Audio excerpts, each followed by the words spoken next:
Chapter 3784. You're a transcendent realm, yet you don't even have the strength to fight. Aren't you too cowardly?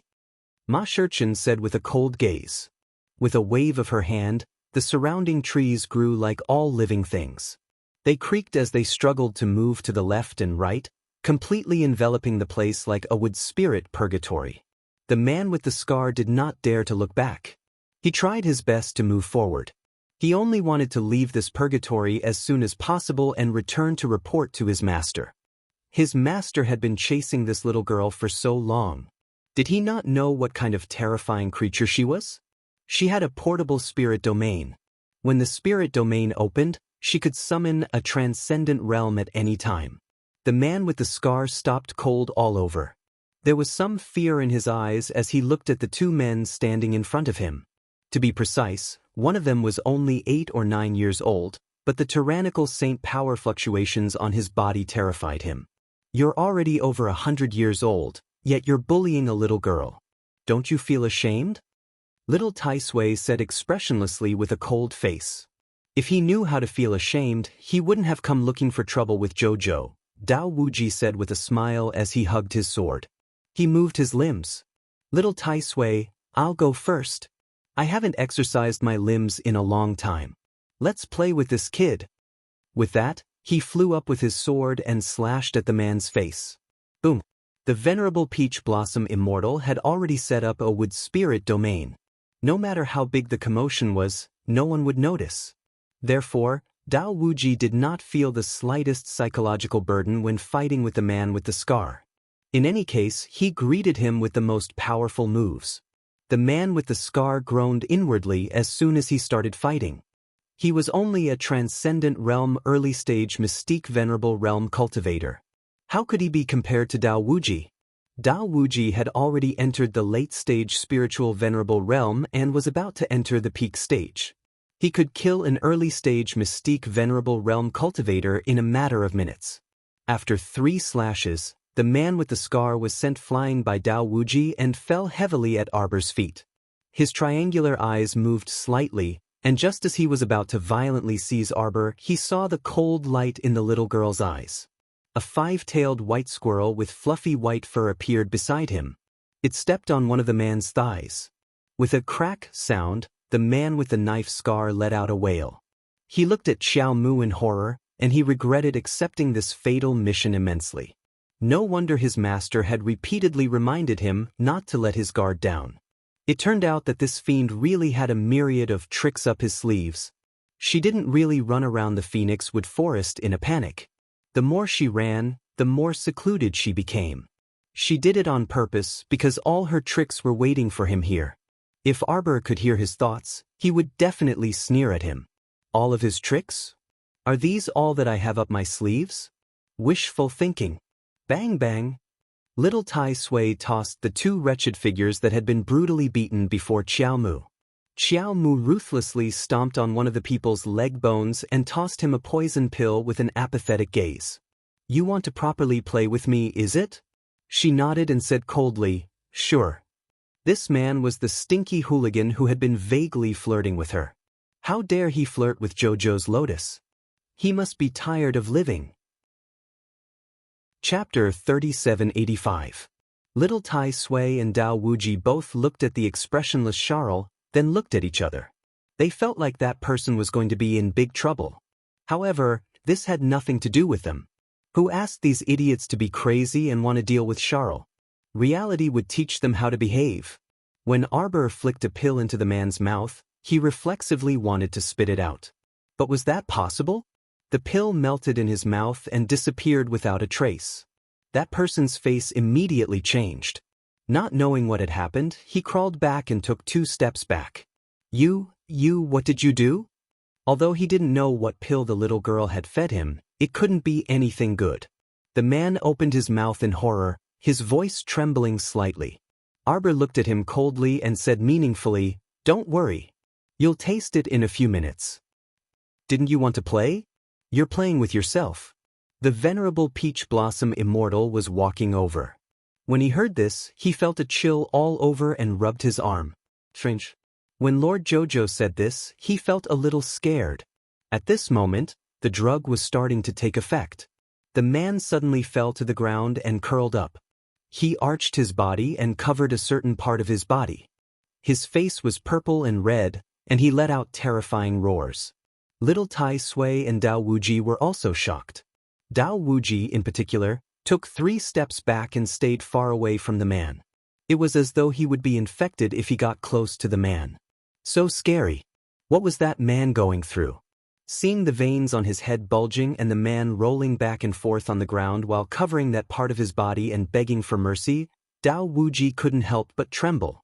Little Tai Sui swallowed and silently took a few steps back. He reached out a small hand and subconsciously tugged at the Venerable Peach Blossom Immortal's sleeve. The Venerable Peach Blossom Immortal put away his mischievous smile and coughed in all seriousness. He asked Lord Xiao Qiao in a small voice, Xiao Qiao, what medicine is this? Arbor turned to look at them. Curious? The 3 men, big and small, shook their heads at the same time. His appearance was somewhat strange.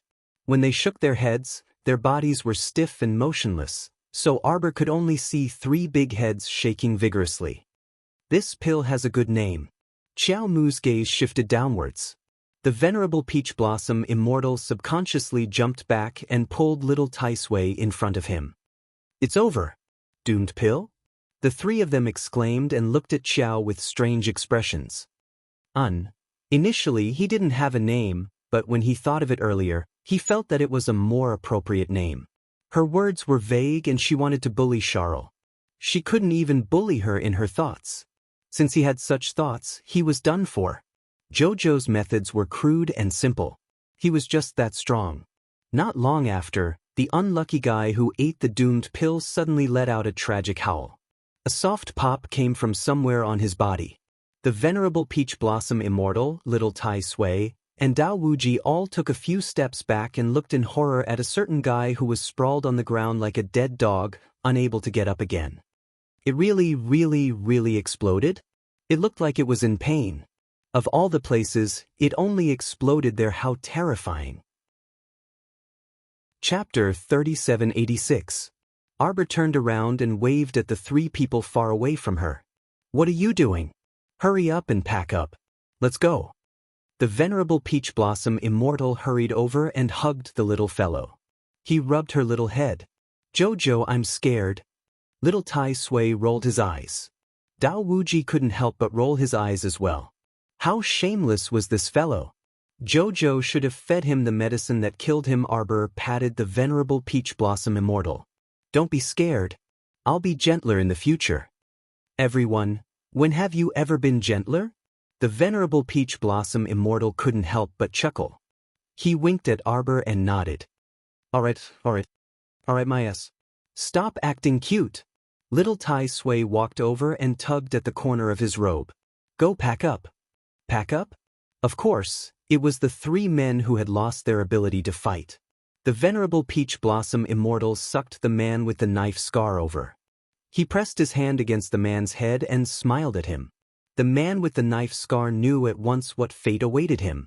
He hurriedly begged for mercy. Sir Venerable Immortal, please spare my life.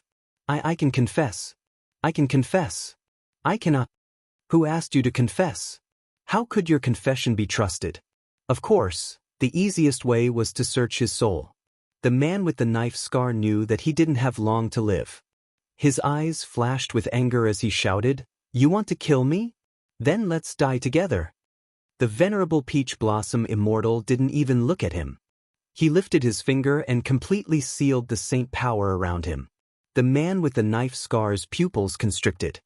His entire head drooped listlessly. It turned out that in the hands of a venerable immortal, self-destruction was just a joke. The Venerable Peach Blossom Immortal narrowed his eyes and quickly searched the man's soul. They are all disciples of the Clear Sky sect. The Venerable Peach Blossom Immortal was somewhat familiar with this sect's name. Back in Shuntian Prefecture, hadn't this sect already been destroyed? It turned out that the Clear Sky sect's forces were also distributed in the 3 prefectures. I found the contact information. The Venerable Peach Blossom Immortal smiled faintly at the little girl. He raised his hand and patted her little head. This time, we will definitely uncover the evil person hiding behind the scenes. Where is their contact point? The little girl asked with a sullen expression. The outskirts of Dragonflame City, the venerable Peach Blossom Immortal said with a smile. Arbor looked coldly into the distance. This time, when he returned to Dragonflame City, he would drag him out. That guy had been hiding for a long time. It was rare for him to find something useful in the minds of his subordinates. He hoped that he could end this once and for all. Don't worry, it will definitely be a big surprise.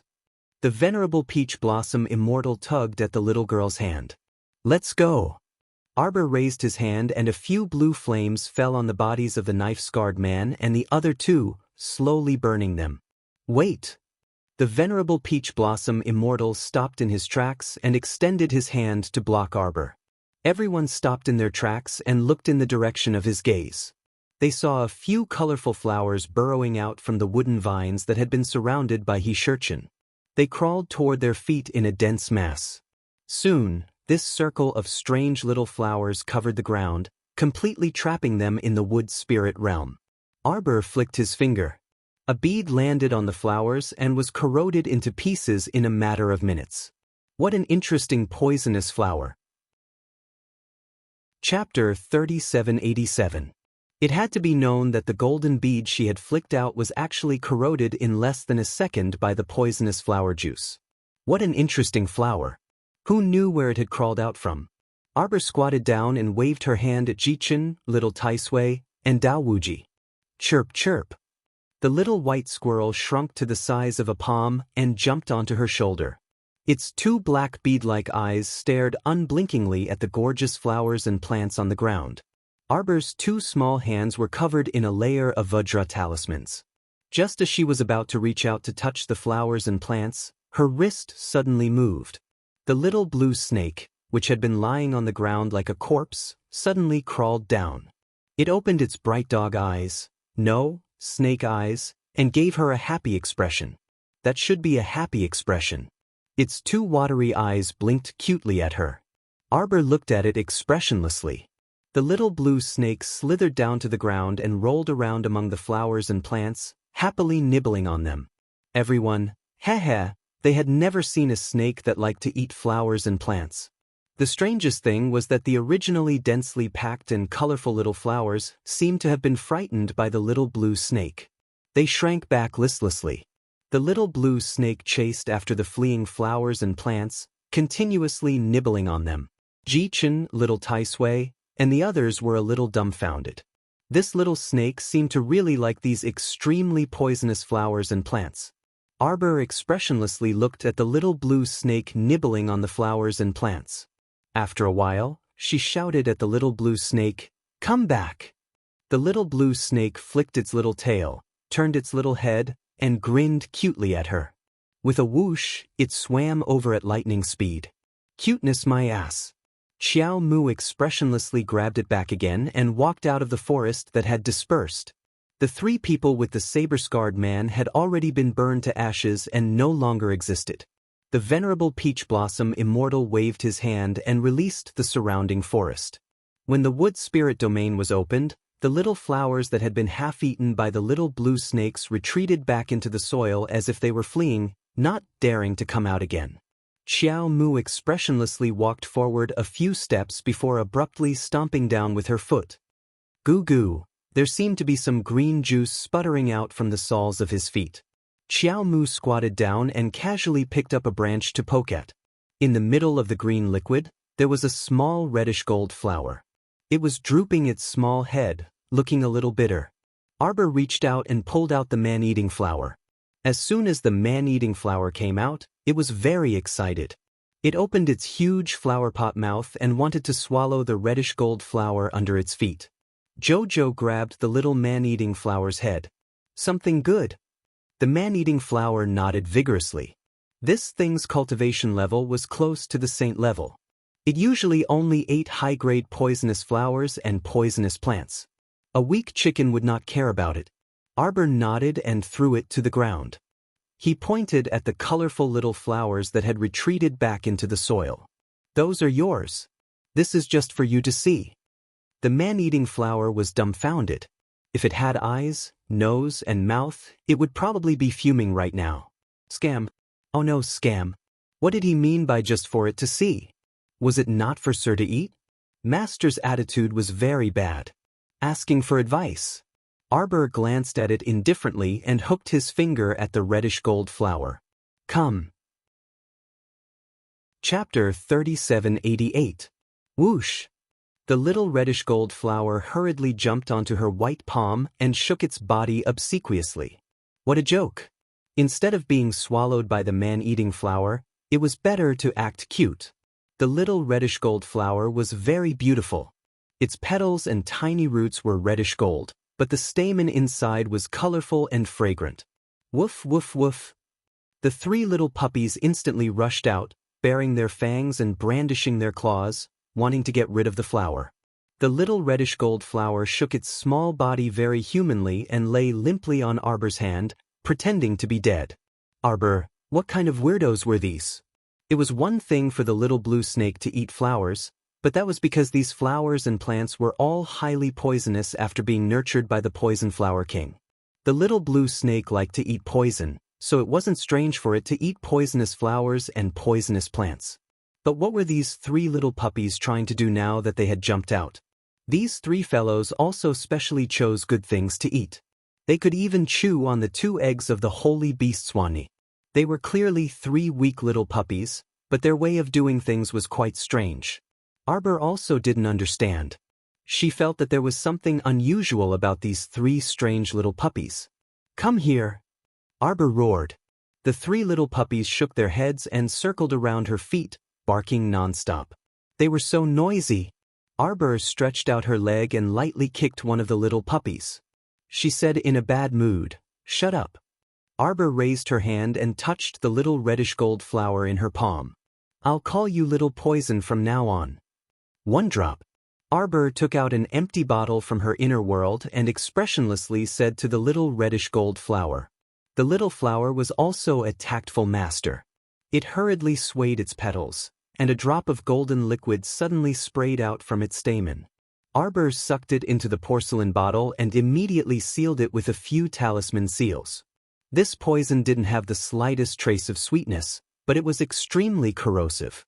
If he didn't make a few defensive copies on it, it would definitely corrode the bottle completely, and there was no way it could be stored properly. This flower seemed to be even more poisonous than the man-eating flower. Although it was only a small flower, it was not as big as the man-eating flower. However, in terms of poison and combat prowess, the crimson golden flower was definitely more powerful.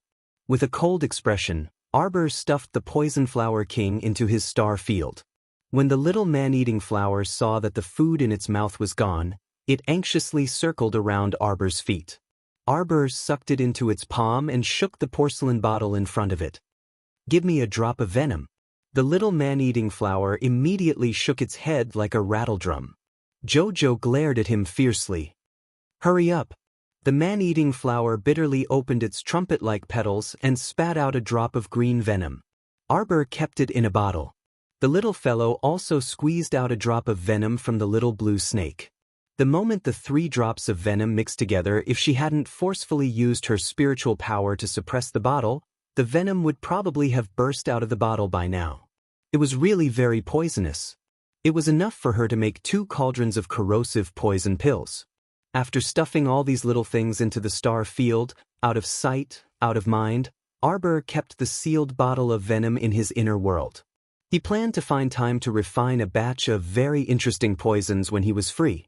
The venerable Peach Blossom Immortal looked at the little girl with a slight smile. Chapter 3789. Just as he was about to speak, his expression abruptly changed. He had already swiftly moved to the little girl's side and abruptly yanked her to the side, avoiding a spear that was attacking from the air. With a crisp clang, the tip of the reeds ferociously stabbed into a large tree in the back with a gust of wind, directly collapsing the upper half of the huge tree. Half of the tree fell to the ground with a rumble. Hu Shurchen's eyes deepened, and her gaze sharply shot to the side of the forest. Many men and women in white robes suddenly emerged from there. If they weren't wielding bows and arrows, they were clutching spears. Over 100 people surged out all of a sudden and surrounded them. These people seemed to have appeared out of thin air. They came so abruptly that Hu Shurchen, little Taisui, and the others couldn't help but be slightly dazed. Hu Shurchen's gaze swept over them, and a faint trace of astonishment involuntarily appeared in her eyes. The 100 or so people standing in front of them were all experts at the 6th level of the divine realm or above. Even in the divine prefecture, experts at the 6th level of the divine realm or above were considered upper-middle level experts. Moreover, over 100 of them had inexplicably rushed out at once. It was truly somewhat rare.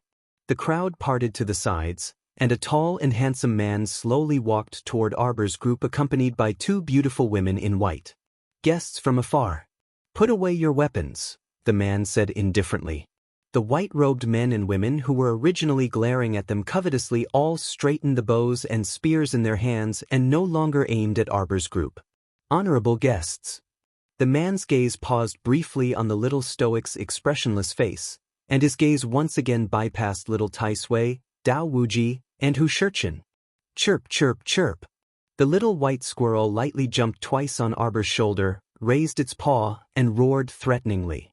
Unfortunately, it was such a silly and adorable little thing, so it definitely wouldn't have any lethality. What was even more laughable was that it would have been better if it hadn't opened its mouth. As soon as it opened its mouth, the gazes of the white-robed girls all landed on it. Their eyes were practically lit up by little heart-shaped stars, and they all revealed yearning expressions toward dear Chirpy. What a cute little animal. Is it a little squirrel? I really want to hug you." The white-robed girls subconsciously took a few steps forward, but they were stopped by the 2 women beside the white-robed man. A handsome man with a slender figure wearing a white robe smiled at the little stoic and the others. "This humble one is the Feng clan's current clan head, Feng Changqing." The little stoic looked at him expressionlessly. If it weren't for this little girl's eyelashes that would flutter once or twice from time to time, Feng Zhangqing would really think that this girl might just be an ice sculpture. He coughed lightly. He had also heard a little about the Phoenix clan. Speaking of which, thousands of years ago, Shurchen's ancestors were a branch of the Phoenix clan. After thousands of years of changes, their clan was getting further and further away from the Phoenix clan's bloodline. Therefore, He-chin did not intend to tell these people that they might have been a family thousands of years ago. Seeing that the little stoic's small, cold face was taut and she didn't say anything for a while, he had no choice but to reply, "What business do you have with me? We set up the Poison Flower King at the entrance to guard against the enemy. I wonder which one of you took it away?" Feng Zhangqing's voice was low and sweet. Chapter 3790. His attitude was very humble, making people unable to feel any ill will toward him. Instead, his voice seemed to have a slightly bewitching effect, making people involuntarily want to lower their guard upon hearing it.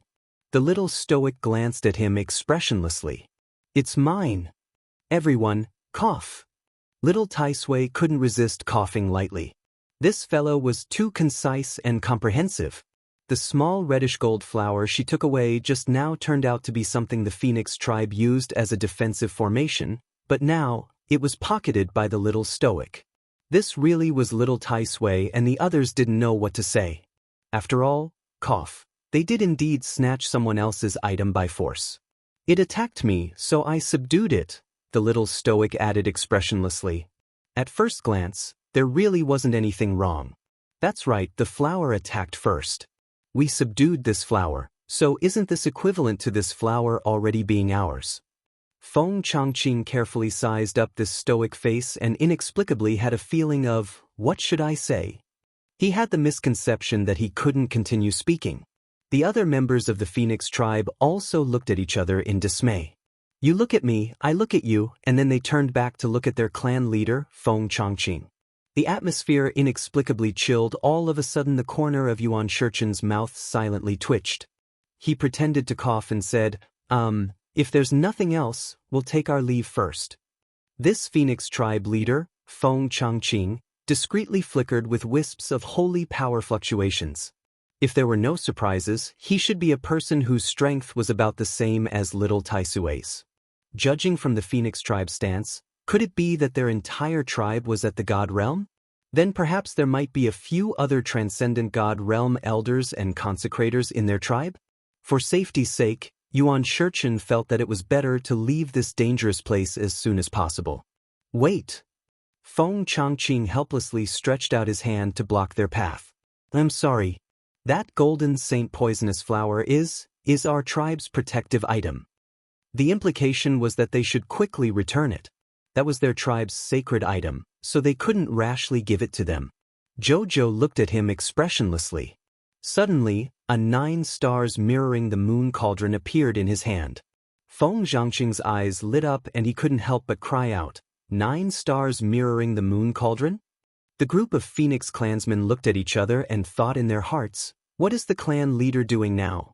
Shouldn't he be praising others? Shouldn't he be capturing them as soon as possible and forcing them to hand over the golden saint poisonous flower? Arbor's eyes were cold and emotionless. With a flip of his hand, the 3 poisons in the porcelain bottle fell into the small cauldron. Soon after, what dazzled everyone was that she casually took out several medicinal herbs and threw them into the small cauldron. The phoenixes were dumbfounded. The phoenixes had been in seclusion for a long time, but they boasted that they had the best alchemy skills in the world. Even if he had lived in seclusion for many years, his alchemy skills were still inseparable from society. But today, when he saw it, he felt that he seemed to be out of touch with the world. Was there anyone who could refine pills so casually? She didn't even weigh the medicinal herbs and directly put them into the medicinal cauldron? Wouldn't the cauldron explode if she did this? Obviously, the small cauldron in the little girl's hand showed no signs of exploding until now. Something was about to appear in it. Chapter 3791. A layer of golden quicksand suddenly jumped out of the cauldron. Like a thin layer of golden sand coat, it nimbly circled around the little girl's palm and slowly formed a quicksand ball. It looked very eye-catching, and all the Phoenix clansmen were stunned. Wow! Several girls in the Phoenix clan couldn't help but clap excitedly. Amazing, amazing, what amazing alchemy skills! It turned out that the little girl didn't refine pills, but poisonous sand. The other members of the Phoenix clan looked at these silly girls speechlessly. Hey, stop admiring her. She ground out a handful of poisonous sand, and her purpose is already very obvious. She's going to feed it to us. This group of people actually applauded the enemy so innocently. They really didn't know if they were spies sent by the enemy. Feng Changqing saw the little girl holding the ball of poisonous sand in her hand and hurriedly waved his hand. Don't little girl. If you have something to say, we can discuss it properly. The other members of the Phoenix clan hurriedly nodded. I've already subdued the little poison, Arbor explained expressionlessly. It's mine. Everyone, would it kill you to say a few more words? Feng Changqing couldn't help but sigh and nod. Mrs. Alchemy skills are extraordinary. That golden saint poisonous flower can indeed play a greater role in your hands. One had to know that although they had let the golden saint poisonous flower guard here for many years, they had never been able to make it spit out a drop of poison. This flower was very spiritual. Cough, the gentle members of the Phoenix clan naturally wouldn't force it. Miss, is your poisonous sand really refined from the golden saint poisonous flower's poison? A girl from the Phoenix clan asked excitedly. No. With a flip of her small hand, Xiao Mu showed the despairing little man-eating flower and the little blue snake to everyone. And their poison. Everyone, they could guarantee with their butts that if their clan leader hadn't suddenly relented, the little girl would definitely have used them to test the poisonous sand. The poison of the blue spirit snake emperor, the corrosive poison of the man-eating flower, and the terrifying poison of the golden saint poisonous flower. There was probably no antidote in this world. Arbor looked at them expressionlessly and silently took back the man-eating flower that was tilting its head. Another Phoenix clan girl shouted excitedly, Miss, can I ask you, how did you make the golden saint poisonous flower spit out poison? Arbor looked at them strangely for a while. Simple. Everyone looked like they were all ears. Little Tai Sui, Endless Saber, and He Chen's lips twitched involuntarily upon hearing this. They felt that the little girl's next answer would probably make the group of idiots from the Phoenix clan feel like they had nothing to live for. I stepped on it hard and curled my finger at it. Everyone was speechless. If words could be used to express the feelings of the Phoenix clan, it would probably be, fuck, fuck, fuck. Where did this weirdo come from? They had lived in seclusion for many years. Could it be that the world had evolved into such a state? Did a creature like the little stoic really evolve from humans? The group of Phoenix clansmen all had incredulous expressions as they stared at the girl. The little stoic glanced at them expressionlessly and said coldly, "Move aside." Feng Changqing reflexively blinked before hastily saying, "Miss, our clan has a request." Chapter 3792. Arbor glanced at them aloofly and suddenly pulled out the spear stuck in the ground, throwing it at a youth in the Feng tribe's group. Bam! That spear brushed past the youth's ear and directly smashed into a piece of turquoise behind them, directly shattering it. The Feng tribe youth's handsome face darkened, and he raised his hand to touch it. A thin trickle of blood dripped down his handsome face. Zhang Fei, everyone involuntarily exclaimed. This younger brother of the Feng tribe's clan leader had a rather fiery temperament. Just now, he threw a spear at the little girl because of a disagreement. Now, the little girl wanted to get back at him, right? Truly a little fellow who would seek revenge for the smallest grievance, everyone silently thought. It was also very rare to see Feng Zhangfei suffer a setback. Shichen blinked and walked up to pull the icy-tempered little girl back to his side. He stroked her small head and comforted, "Let's not waste time with them. Let's go and find that little fatty Qi Xianxian later." The little fellow nodded. That's right, meeting up with Qi Xianxian and the others as soon as possible was the most important matter. Feng Zhangqing hastily went up to stop them again and said sincerely, "Everyone, there is indeed a matter in the tribe that requires the little girl's help. Of course, there will definitely be a reward. Little girl, you're an alchemist, so you must know how precious the phoenix flower is." Arbor originally didn't want to pay attention to this fellow, but her small ears clearly twitched when she heard the words, "Phoenix flower." Feng Zhangqing was a quick-witted fellow. He could clearly sense that although the little stoic was expressionless, the quick-wittedness that flashed through her eyes indicated that she cared about the phoenix flower. He hastily continued to entice the little stoic. The phoenix flower is a saint-rank medicinal ingredient, and its preciousness lies in the fact that as long as the phoenix flower is refined into a liquid and a drop is added every time you refine pills, you can guarantee a 100% success rate. I believe that every alchemist and physician should know this. Arbor expressionlessly looked at Feng Zhangqing. Feng Zhangqing instantly had the misconception that he wanted to break down. This stoic baby, you won't die even if you give her a little more expression, right? Why couldn't you see anything on this little fellow's face? You simply couldn't see any emotion on her face. Whatever happiness, anger, helplessness, or admiration, there was none. There was only facial paralysis. Which family raised such a child? Didn't they feel sad looking at her every day? She was so beautiful and cute, but she was expressionless following behind Feng Changqing. The two slightly older girls from the Phoenix clan hurriedly persuaded Arbor, "Miss, as an alchemist, you must be very clear about the effects of the phoenix flower. We don't need to elaborate on this point. If you're willing to help the Phoenix clan will contribute a phoenix flower to you." 2. Just as the two women finished speaking, they heard a cold and crisp voice. Feng Zhangfei covered the small wound on his face. His eyes narrowed as he said unhappily, "Don't push your luck." The little stoic turned around and ran off. She couldn't be bothered to waste her breath on Feng Zhangfei. Feng Zhangqing, what a brat with character. He didn't know whether to laugh or cry as he hurriedly said, "2 flowers it is." Eldest brother. Feng Zhangfei gloomily and angrily glanced at his elder brother. All right. You're already over 100 years old. Don't be so calculative with a little girl. Feng Zhangqing smiled gently. Chapter 3793. Feng Zhangfei's expression was gloomy. The Phoenix clan lived in seclusion all year round. In fact, they were all very simple people. Feng Zhangfei was no exception. He only felt that after a few hundred years, these secular people seemed to be even more difficult to get along with than what his grandfather had described. "Miss, friends, please follow me," Feng Zhangfei said politely.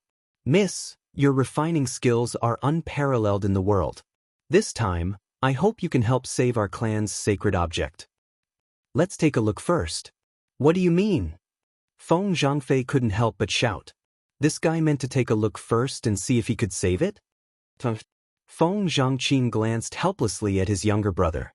Arbor couldn't be bothered to pay attention to Feng Zhangfei. Since she had agreed to the clan leader's invitation, the little girl and the other three followed him to the Phoenix clan's territory. Feng Zhangqing led the group and walked a few steps. He looked back at the little girl and the others and said with a smile, "Follow our steps.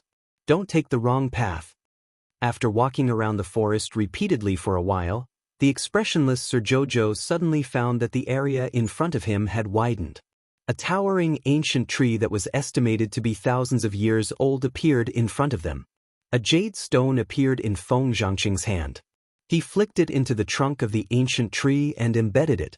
Tiny circular vortexes slowly spread out from the tree's body.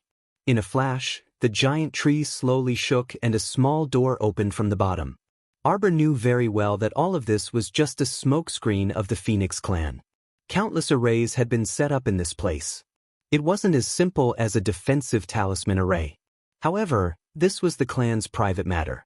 Sir Jojo wasn't interested in studying it. She was only here to make a deal. Once the deal was done, she would leave immediately. She had no interest in studying the Phoenix clan's habitat in depth. "Please." Feng Zhangqing was polite. He smiled and nodded at the venerable Peach Blossom Immortal and the others. When the group walked through the small door in the tree hole, their eyes suddenly widened as if they had turned into another world. It was as if he had walked through an ordinary door and walked into a world of exotic flowers and grasses. Flowers bloomed everywhere in front of them, and their fragrance overflowed. In the distance, there was a wide, circular lake. Under the sunlight, the lake shimmered with a faint green light. Everyone took a deep breath and felt a refreshing smell coming from the air. They felt refreshed as if they had just eaten a vitality pill. All the pores on their bodies opened up. Arbor narrowed his eyes and scanned his surroundings. He found it rather novel. This place was not an illusion, but a real space. He did not expect that in the depths of Phoenix Wood, there would be such a divine domain that was sealed off and used as a place for cultivation. That's right, the habitat of the Wind clan was a very rare god domain. No wonder their clansmen were all above the god realm. It turned out that there was such a unique cultivation treasure. Yuan Shurchen also smiled and looked at them. "This place is not bad." Feng Zhangqing nodded. "This is a divine realm that our ancestors found. At that time, for the sake of safety, all kinds of formations were set up outside. There were many ancient formations that should have been lost in the world by now." The group followed Feng Zhangqing and walked inside. They saw many Phoenix clan disciples meditating and cultivating around the lake. On the circular lake, looking from afar, there was a small green island located in the center of the lake. Chapter 3794. Many gorgeous and colorful birds were slowly flying around the small island in the center of the lake, chirping incessantly. "That's our sacred land," Feng Changqing said with a smile. "The sacred relic grows on it. However, it fell ill several hundred years ago. Now, it's getting weaker by the day." At the mention of this sick holy relic, everyone lowered their heads, looking listless and pitiful. Arbor uttered an "oh." Everyone, what was going on? They suddenly had an impulse to not continue chatting with this little stoic. Feng Zhangfei even rolled his eyes at the stoic without concealment.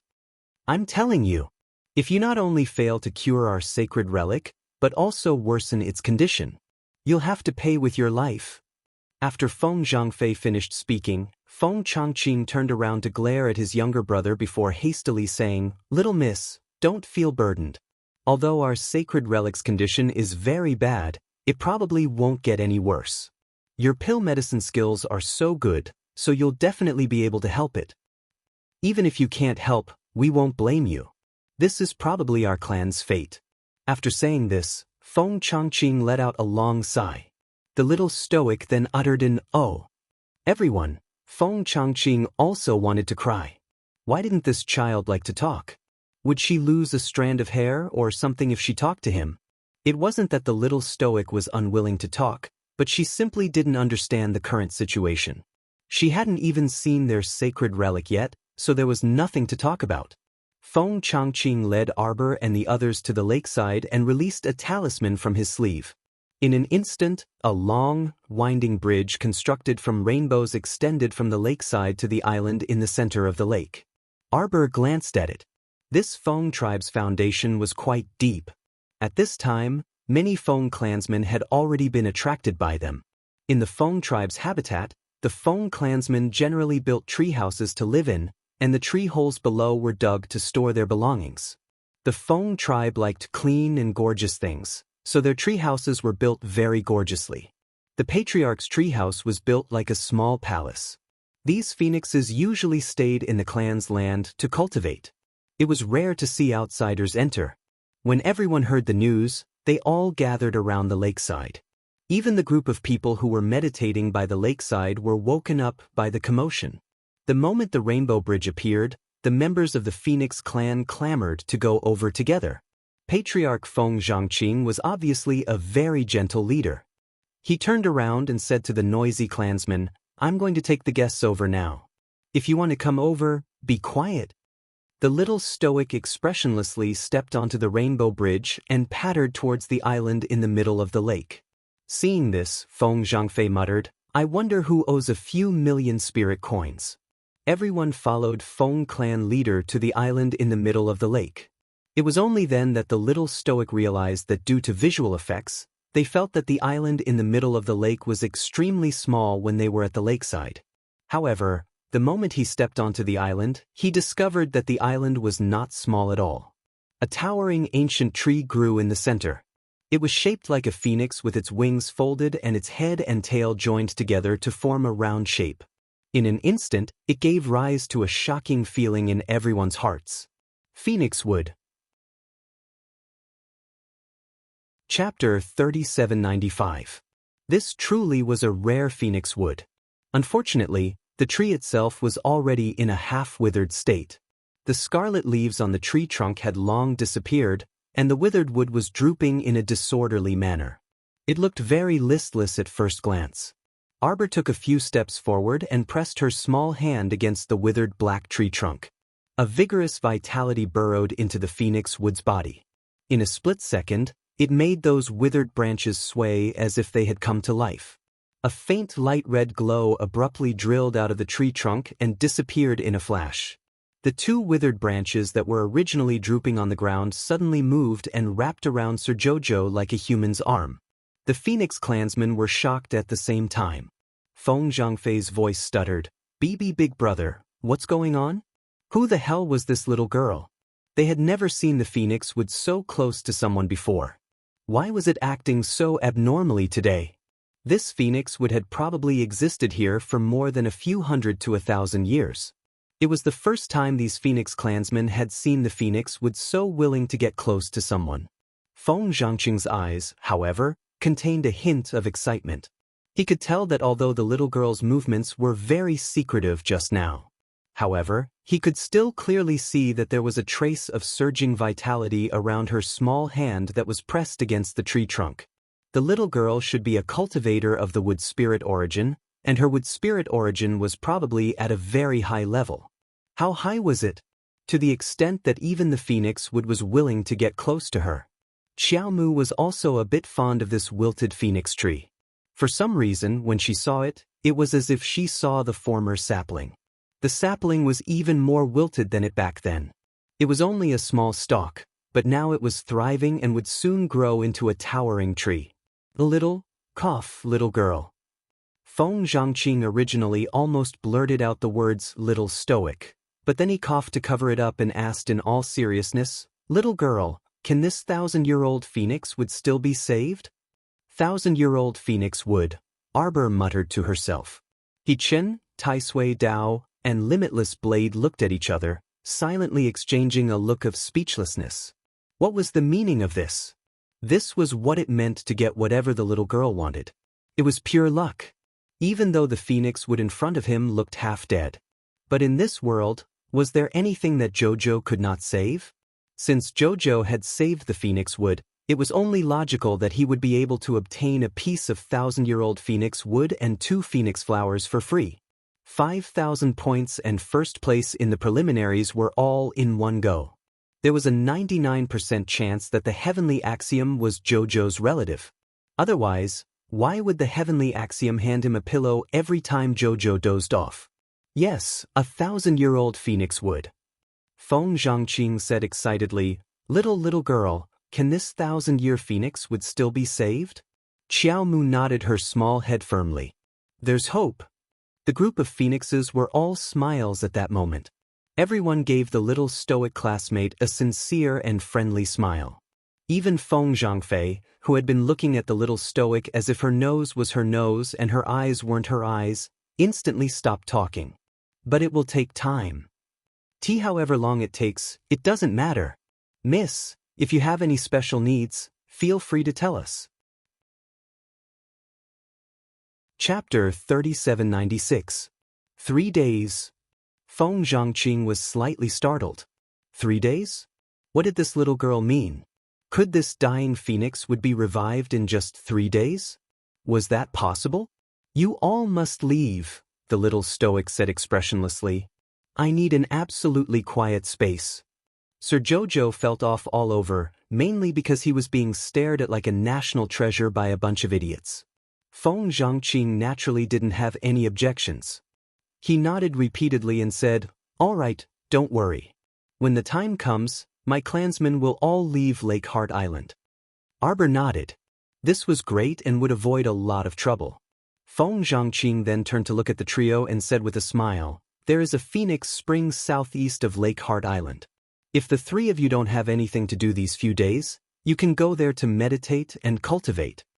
Arbor imperceptibly swept a glance over the Phoenix clansmen and discovered that these guys' eyes immediately lit up when they heard the words, Phoenix Spring. Evidently, it should be a good place to go. Since that was the case, then she should also go sightseeing. She thought this in her mind, but her small face was completely expressionless. Her large, black eyes glanced at Feng Zhangqing and his brother standing across from her and saw that they were also looking at her. The little fellow then asked with a taut face, Is there anything else? What the hell? Feng Zhangfei couldn't resist rolling his eyes. This little fellow's tone and attitude made them feel like, Why aren't you idlers scramming yet? They really had seen a ghost. Arbor was stupefied. I need absolute silence here. Even if you hear any commotion, don't come up to disturb me. The implication was that you bunch of buffoons should stay far away from me and don't come here to make noise. Feng Zhangqing and the others were a bit shocked. Although the Phoenix clansmen had lived in seclusion for a long time, they were also very clear that if a large reclusive clan like theirs truly walked into the secular world, it would definitely cause a huge uproar. Not to mention that everyone was extremely respectful to them. There were at least 2,000 of them in their clan, and all of them were experts above the divine realm. If they walked onto the continent, it would absolutely be a huge blow to the 3 provinces, all right? But this little girl didn't seem to care about them at all. It really made their teeth hurt. Actually, the little girl only wanted to chase them away so that she could tour around Phoenix Island and look around. Needless to say, after those noisy members of the Phoenix clan left, the little girl's cold expression instantly became much better. Jojo, why do you dislike them so much? Everlasting Blade asked weakly. You're making my head hurt, Sir Jojo said grumpily. Limitless Blade and Jichen looked at each other and quickly shut their mouths. If they quarreled, they would also be despised by the little girl. However, after chasing away those masters, the little girl seemed to have taken over the island as a king. She waved her small hand and said to them, Let's go. Let's walk around. As soon as she stepped onto this small island, she felt that the divine power on this island was many times higher than on the land where the phoenixes lived. If he could cultivate for a few days in such a dense divine domain, his cultivation would definitely soar. Why aren't those Phoenix clansmen cultivating here? The little girl asked curiously. The concentration of divine power at the lakeside where they were was much lower than here. The divine power here is almost close to Saint Power. Chapter 3797. The Venerable Peach Blossom Immortal said faintly, if they cultivate in a place where Saint Power is distributed for a long time, their foundation will be damaged. If the divine power is too dense, there will be a backlash? Arbor looked confused. She never seemed to have any negative effects. No matter where she cultivated, there would only be a difference in speed. The Venerable Peach Blossom Immortal glanced at her silently. He knew why the little girl was puzzled. He said faintly, you are not an ordinary person. Dao Wuji laughed and immediately closed his mouth expressionlessly. He looked like he was saying, I didn't laugh just now. With their cultivation, staying here for more than 12 hours is not good for them, the Venerable Peach Blossom Immortal said with a smile. Feng Changqing is an exception. Oh, in that case, even if he didn't chase them away, those nagging members of the Phoenix clan couldn't stay on this island for long. Feng Changqing is an immortal supremacy, so he can stay here and cultivate at any time. The little girl blinked and glanced at them. What about you? I think clan leader Feng was right. There is indeed a good holy region in the southeast. It seems to be worth cultivating there for a few days. Arbor's eyes lit up. She quickly waved at them. Let's go. But little Tai Sui pointed at the phoenix tree that was hugging the little girl with two pitch-black branches. The phoenix tree seemed to be clinging to the little girl and wouldn't let go no matter what. Sir Jojo raised his hand and patted one of the branches of the phoenix tree. He muttered, let go first. I will send them over first and come back later. Don't worry, I will definitely save you. The little girl reached out and stroked the trunk of the phoenix tree. Definitely. Regardless of whether her original purpose was to obtain the 1,000-year-old phoenix tree or the heart of the 1,000-year-old phoenix tree, she had inexplicably liked this withered tree when she saw it in Arbor. She just followed her heart and wanted to save it, regardless of whether she gained anything or not. The phoenix tree seemed to understand the little girl's words. It loosened its branches and let the little girl out. Arbor's eyes curved slightly. Let me think about where to start. This phoenix would have been sick for a long time. With the little bit of life force in her small body, it would be difficult to restore this phoenix wood tree. If little tree was awake, then there must be a way. However, wasn't the little tree still diligently cultivating in seclusion to grow? She couldn't disturb it.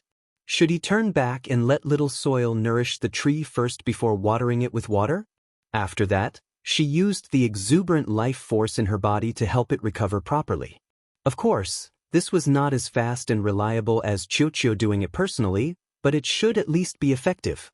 And then she could open her divine eyes and go in to see what was wrong with this phoenix wood. Jojo? Ah.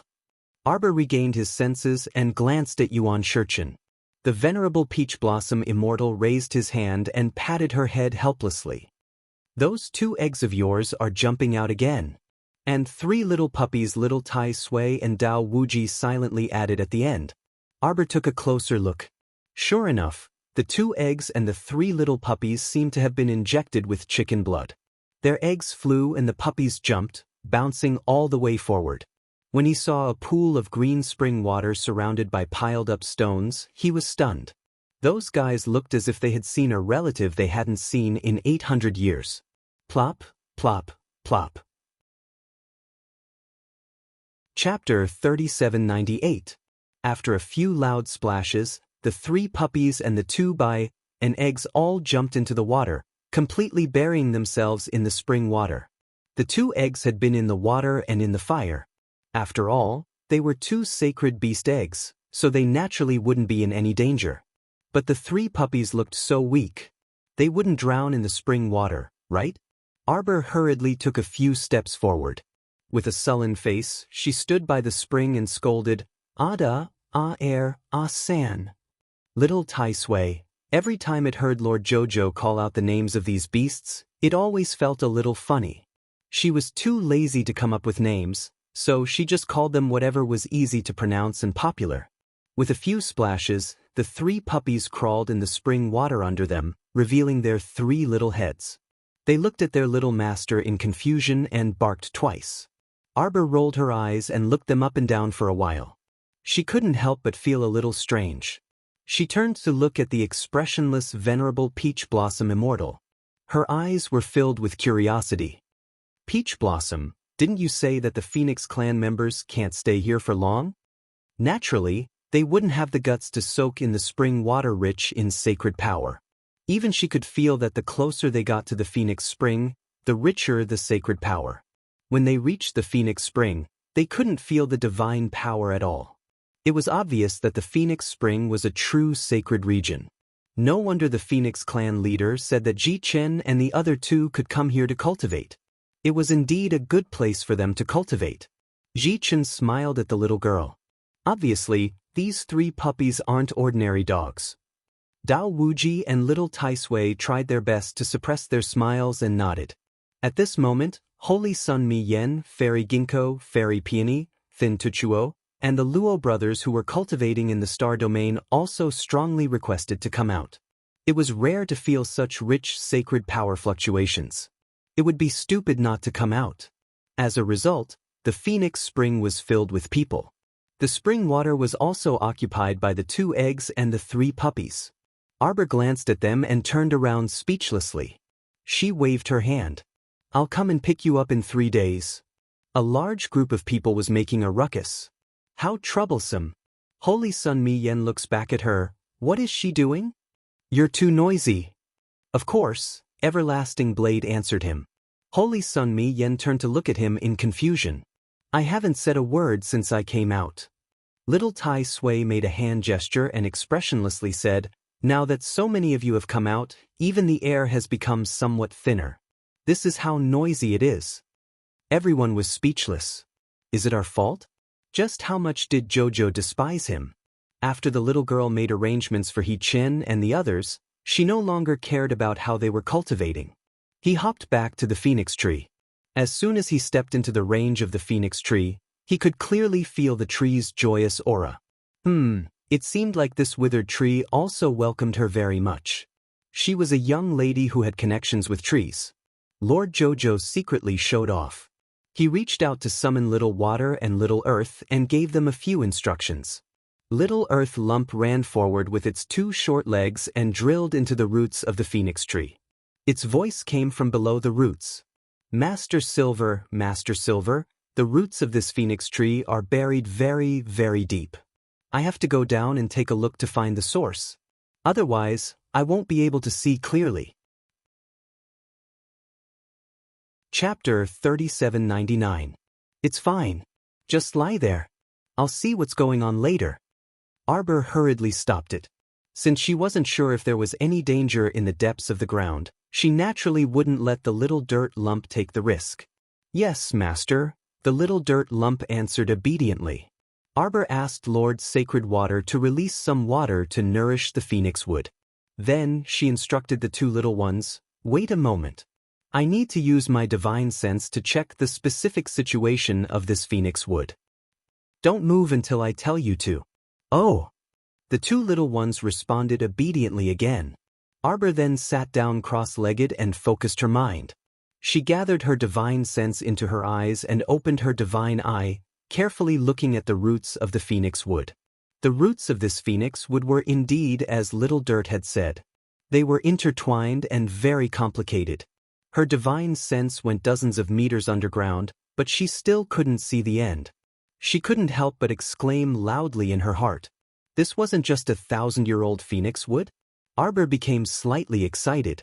With such a huge root system developing, this should be a 10,000-year-old phoenix wood tree. Although she didn't know what this phoenix wood had experienced, seeing a 10,000-year-old holy tree about to wither after encountering such a thing really made her feel a little uncomfortable. The little girl made up her mind to save this thing no matter what. She released her divine sense inch by inch and explored the depths of the ground. It was endless. After an unknown amount of time, a faint light naturally appeared on Arbor's body. Little Water Child and Chirpy, who were squatting beside her, became a little worried. Will Master be okay? Little Water Child's transparent little hand hammered Chirpy's big white fluffy head. The little white squirrel shook its head repeatedly. Then why does it feel like Master has been looking for a long time? Little Water Child had a serious expression. It had indeed been a long time. The little white squirrel also knew that Master had used her divine sense to investigate the actual situation underground. It had been about 2 hours. If it were anyone else who came to check, they would have already exhausted their divine sense and fainted. However, the little Master who was sitting there, other than his face being slightly pale, did not seem to have suffered any special injuries. The 2 little ones did not dare to carelessly call out to her, lest they disturb her and make things worse. Just like that, he was on tenterhooks for almost 4 hours. Arbor suddenly opened his eyes and spat out a mouthful of blood. The enchanting strands of blood landed on the roots of the phoenix tree, producing a sizzling sound. Immediately, the entire phoenix tree began to shake. Master! Little Water Child and Chio were almost scared to death by her. Arbor raised his hand and said calmly, "I'm fine." It was just that he had overused his divine sense. It seemed that the limit of her divine sense consumption was around 4 hours. Continuously consuming her divine sense would make her physically and mentally exhausted, and her divine sense would reach a state of exhaustion. But soon, she could feel a warm current flowing into her chest and abdomen, washing her meridians. At the same time, spiritual energy was slowly condensing and gathering in the depths of her consciousness. The speed at which her divine sense was gathering was a little fast. At least, Arbor felt that if other people were to reach the same level of exhaustion as her, they might not be able to recover as fast as her. The withered branches of the phoenix tree shook rapidly. Suddenly, something jumped up from the roots. Chapter 3800. A small ball of sky-blue crystalline substance suddenly flew to Arbor's fingers. Arbor was slightly stunned. She looked at the faint blue, soft ball on her fingertips and couldn't react for a long time. This was the frost dew that had the natural effect of refreshing one's mind? Arbor had an uncertain expression. The main thing was that this was too surprising. What was the frost dew? Even she had only seen a few records of it in the medicine codex. It was a sacred medicine that had always existed in legends and could improve one's divine sense. For me! Lord Jojo reached out and placed his hand on the phoenix wood's trunk. His eyes lit up slightly. Then wait a little longer. When I recover, I'll go down and help you get rid of that thing. Lord Jojo had already discovered the abnormality when her divine sense reached the bottom just now. The bottom of the phoenix wood had actually been hollowed out by an extremely bold little beast. That fellow had even built a nest there. Over the years, it had continuously absorbed vitality from the phoenix wood's body. Its appearance was also very strange. It had a bird's head and a snake's tail. Its entire body was covered in tiny black lumps and it looked rather ugly. When Arbor's divine sense stared at it, it seemed to sense something and even raised its head to glance in her direction. Its perceptivity was not bad, but that was all it could do. Arbor was most annoyed by things that didn't work hard and wanted to take shortcuts. They didn't hesitate to hurt others. Just like that disgusting talisman Master Tan Fa of the Clear Sky sect. He couldn't do anything but put a blood-cursed talisman on people. He used people as furnaces to cultivate and stripped their bloodline power, essence, and spirit for his own use. It was simply nauseating to reap without sowing. How could there be such a good thing in the world that one could obtain power without doing anything? If everyone was like this, wouldn't the laws of the heavenly Tao be messed up? Why did the world fear and hate talisman masters so much? Was it because of talisman masters themselves? No, it was because some evil talisman masters couldn't control their selfishness at all, so the world classified talisman masters as evil. Arbor had no intention of subduing this strange vermin bird at all. She just wanted to kill it. Moreover, it was so ugly that even Jojo couldn't be bothered to look at it. The frost dew slowly floated into the air and seeped into her body through the space between her eyebrows. She could feel the faint chi of the clear spring flowing under her skin and quickly seeping into her conscious. His already dried-up conscious was suddenly infused with a tyrannical force. At the same time that his consciousness was refreshed, his consciousness began to revolve rapidly, rushing towards the direction of the 6th level of consciousness. The effect of the frost dew on recovering consciousness was really too good. Not only did it fill up her originally dried-up conscious pool in less than a quarter of an hour, it also made her already loosened divine sense even more powerful. Therefore, it could be said that using one's divine sense more often could also improve the effect of training. Especially when Xiao Mu replenished a ball of clear frost dew after exhausting her divine conscious to the point of exhaustion just now.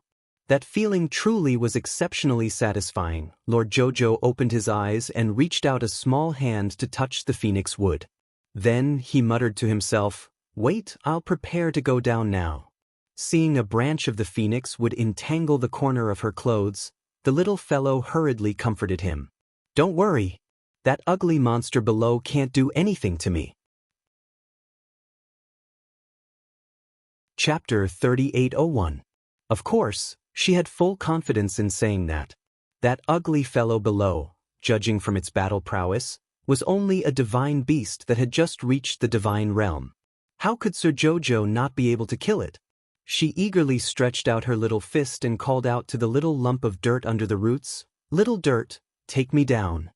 The lump of dirt immediately jumped up and used its big head to break open the ground. It dug and quickly penetrated into the soil below. Little Water Child looked at it expressionlessly. "Master, I'll go too." It leaped and Xiao hurriedly followed. The two little ones hung on her body together. The little lump of dirt flattened itself and wrapped itself around Sir Jojo like a roll. Arbor poked its head out of the roll and asked with a stoic face, "What do I look like?" "Like the meat filling in a burrito," the Water Child replied honestly. Sir Jojo immediately retracted his head and muttered to himself, "Fortunately, Jojo's lotus isn't here. It definitely didn't look good like this." "Master, sit tight." Arbor was stuck in the roll and said unhappily, "Your master, I'm standing." What's it? Being wrapped in that layer of dirt, it really wanted to dig 2 holes in it and see what was going on outside.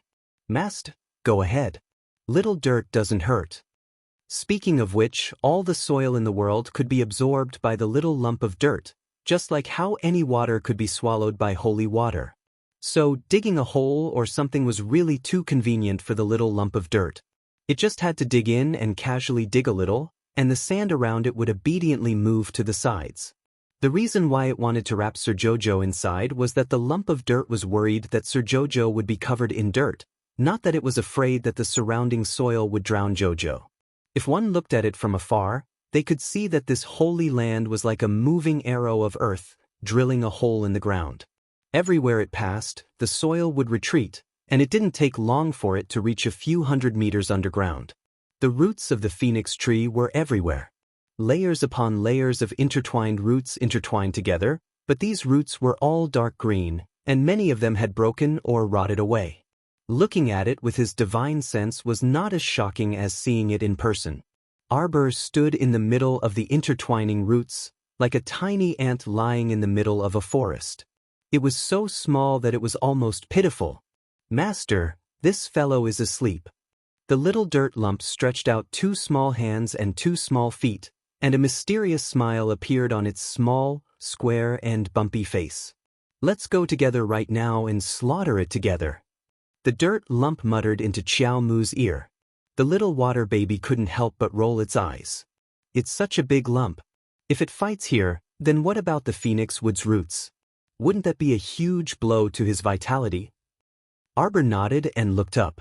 Just now, the small lump of dirt had swooped down with her all the way, but now, it had already opened up a slender tunnel from top to bottom that could allow people to climb up quickly. That would do. Arbor reached out and took out a bag of red and green feathers from its inner world, and stuck it to its head and arms.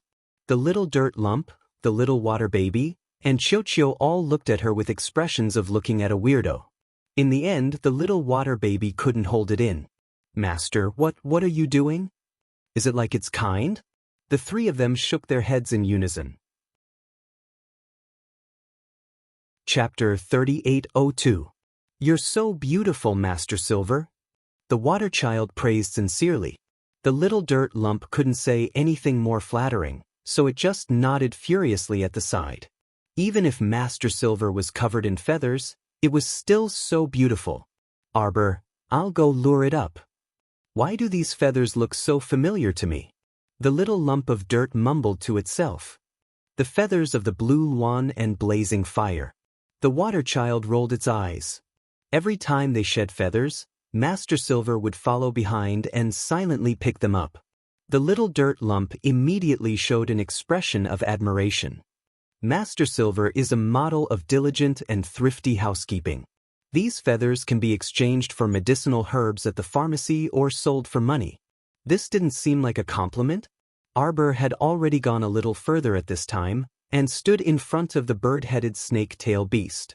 Looking at it up close, it realized that the little black lumps on its body were really ugly, and there seemed to be a faint green juice in each lump. The little dirt lump's face was also lumpy, but it was just cute. No matter if it turned into a square or a rhombus shape or whatever, its lumpy face was much cuter than most people's. This bird-headed beast in front of it was too ugly, too ugly. Arbor secretly complained and pulled out a clump of soil from the side and threw it at the bird-headed beast's big head. Patter!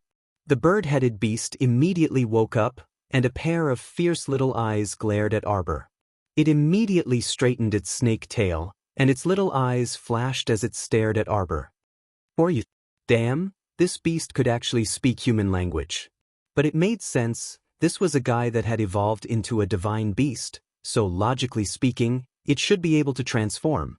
Arbor looked at it with a cold little face, and suddenly moved its feather-covered arm. "You're from the Blue Swan tribe?" The bird-headed beast shook its head.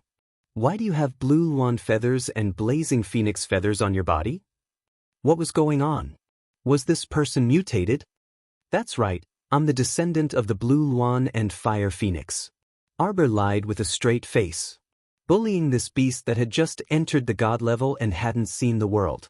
Xiao Mu continued, "I've taken a fancy to your lair. Scram. Chirp chirp, little water and little earth." The bird-headed snake beast was furious. It had been squatting in this nest for hundreds of years. "Don't think that you're so great just because you're the descendant of the blue swan and fire phoenix. How dare you rob my lair? You must be tired of living. Come up if you have the guts. If you win, I'll scram. If you lose, you scram." Arbor hooked his finger at the beast and took the lead to leap out of the narrow tunnel. The bird-headed snake was indeed very straightforward. How could it stand Arbor's provocation? It swam up quickly, but suddenly stopped halfway. At this time, Arbor had already jumped up to the ground. After waiting for a long time for that guy to come up, he couldn't help but feel a little angry. She poked her head out of the cave and roared, "Bird-headed beast, are you dead? I won't fall for it. You're lying to me. You've been shedding feathers all the way. You're not the descendant of the blue swan and fire phoenix at all. You're a human in disguise. You must have gathered a group of people and are waiting for me up there. Arbor? What's going on? Why did this guy suddenly become enlightened?" Arbor looked at the feathers on his body, took them off, and put them back in place. With a whoosh, he jumped back into the cave. From afar, he looked at that guy coldly. "You think I can't do anything to you if you don't come out?" Arbor's eyes rolled, and a plan came to her mind. Chapter 3803. If this thing stayed in the roots and didn't leave, she couldn't fight with it here, so as not to destroy the roots of the phoenix wood again.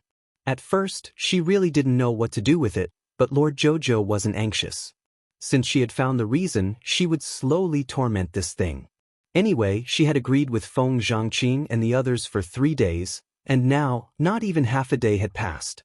The little guy simply ran up with the little dirt lump and didn't let the dirt lump fill the tunnel that had been drilled. With her eyesight, she looked down a few hundred meters and happened to see the ugly bird-headed beast lying in its nest, raising its bird head at her in a show of force.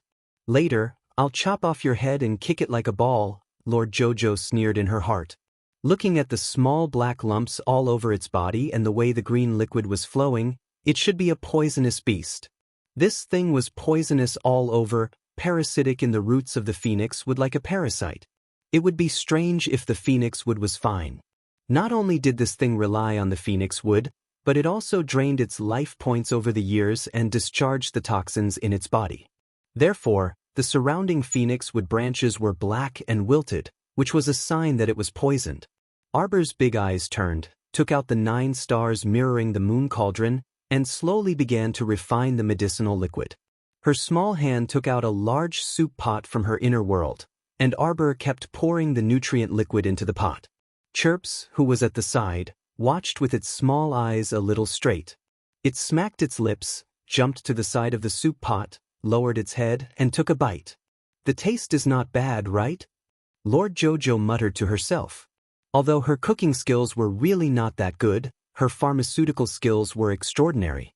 Whether it was the pills or the medicinal liquid, the taste was quite good. Arbor took out a small soup spoon and scooped a mouthful. She fanned the medicinal liquid with her small hand, and a fragrant smell slowly drifted into the cave from the entrance. She knew very well about the medicine she was refining. They couldn't even resist the temptation of rotten peach blossoms, let alone a little beast that hadn't seen the world. He was not afraid that Ta would not take the bait. Arbor pulled out a sneer and deliberately placed the soup pot at the entrance of the cave. He held a spoon and poured the soup spoonful by spoonful onto the phoenix wood branch as if he was watering flowers. Little Water, Little Earth, and Little Chirp squatted by the side of the pot, holding their own small spoons and occasionally drinking 1 or 2 mouthfuls. Arbor watered the phoenix wood while continuously taking out medicinal herbs and putting them back into the 9 stars mirroring the moon cauldron to continue refining. All kinds of medicinal soups were freshly made. Pots and pans of various sizes were lined up in Arbor. He practiced all the way until night, and only then did he stop for dinner. Little Water and Little Earth cooked the vegetable soup and roasted the meat. Lord Xiqiao ate a small bowl of holy rice and patted her small belly. She found a more comfortable place to lie down under the branch of the phoenix tree and went to sleep. The bird-headed snake-tailed beast below felt that it was going crazy. How torturous! Can you mend the hole in the cave? Various fragrances of pills, herbs, and dishes wafted in the air. He was really going to drive the beast crazy. This human must have done it on purpose. It was so obvious that he wanted to lure it up. This little human must have an accomplice waiting for it up there. It would be stupid to walk right into the trap. It had been entrenched in the depths of the phoenix wood's roots, so the human would definitely not dare to do anything to it. Chapter 3804. But once it foolishly climbed up, it would definitely be out of luck. But did it think it was stupid? It stayed near the roots and refused to go up no matter what. Let's see what this fellow can do to it. Seriously, it was too fucking torturous. The smell of the pill and medicine really made its heart itch unbearably. The most ridiculous thing was that it originally wanted to quickly fall asleep and ignore the fragrance. Unexpectedly, the pill fragrance kept drilling into its mouth and nose. Even when it was asleep, it couldn't resist it. It was really unbearable. Endure, endure, endure. It had to endure. If this fellow knew that the deceitful Charles had arranged more than 10 basin-sized medicinal soup pots at the entrance of the cave, it would naturally emit the fragrance and permeate the soil. It would probably go crazy on the second day. Arbor woke up in high spirits after a good night's sleep and started a new round of pharmaceutical work. On this day, Arbor specialized in refining poisons. In any case, she had already collected enough poisonous flowers and poisonous herbs. For the entire day, Arbor had been fiddling with her 9 stars mirroring the moon cauldron. After refining until night, she suddenly realized that the 6th star on the 9 stars mirroring the moon cauldron had lit up. The little girl couldn't help but be overjoyed. Her 9 stars mirroring the moon cauldron had taken another step forward.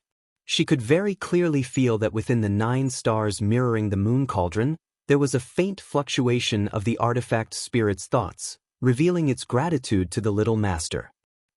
Could it be that the artifact spirit would appear the moment all the 9 stars mirroring the moon cauldron lit up? The little fellow stroked her small cauldron while thinking about the good things in her heart. However, the movements of her hands didn't stop. She continued to multitask and continued to work on her poison refining work. If the previous medicinal fragrance was able to make the bird-headed snake beast endure, Then the current medicinal fragrance was able to make the bird-headed snake endure. The fragrance of the poison almost made the bird-headed beast go berserk. With so many special poisonous fragrances mixed together, the bird-headed snake beast in the nest couldn't help but drool. Life was too torturous. It smelled so many delicious things, but none of them were for it. That human girl should be a devil.